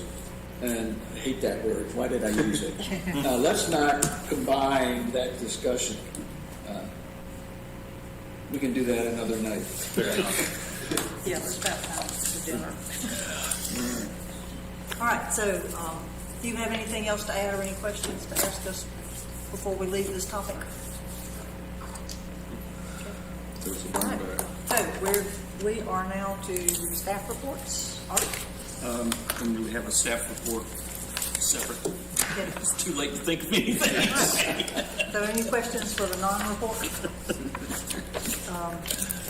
Other items, planning commission representation at council meetings. Do we need to think about that? I know of nothing on the list that's coming to council that's related to the commission. Is there anything that you... No, the next few things will probably be, if PD moves forward and if this ordinance. Yeah. And so our future workshop would be to discuss, further So discuss. what we're envisioning is a workshop, probably in the conference room right over there, Okay. with the TV up there. And, if they come back with something that's, you guys are ready to kind of go through it, then we got to go through the actual ordinance itself and go line by line and make sure everyone's comfortable with every aspect of it. A version of what, remember the night it rained so much that we met in the engineering conference room and went through the one Clemson thing? Yep. Okay. That's the model, without the rain. So, Jake, are we going to bring the VAR back in when we have our next workshop? That's up to you, but you can if you'd like to. I was not. I think I'd like to. Invite them anyhow. I think we invite them and see if they concur I think they with the really, changes really that are made. appreciated being brought in, by the way.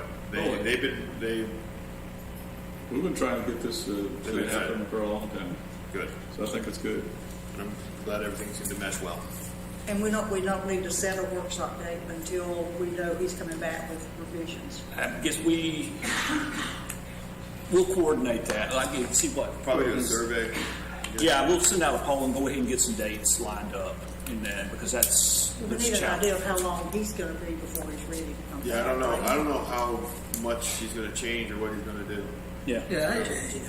I don't know. I mean, we put some fairly onerous Well, you want to end the meeting? comments out there that he has to Let's- respond to, and I don't know how he can. You're 91% impervious. I looked through all of our other zoning here. We have, nothing comes close to that for the impervious factor. I mean, nothing even comes close.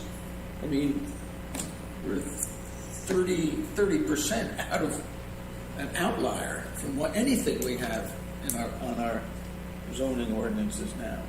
Just that one element. But it'll be interesting to see.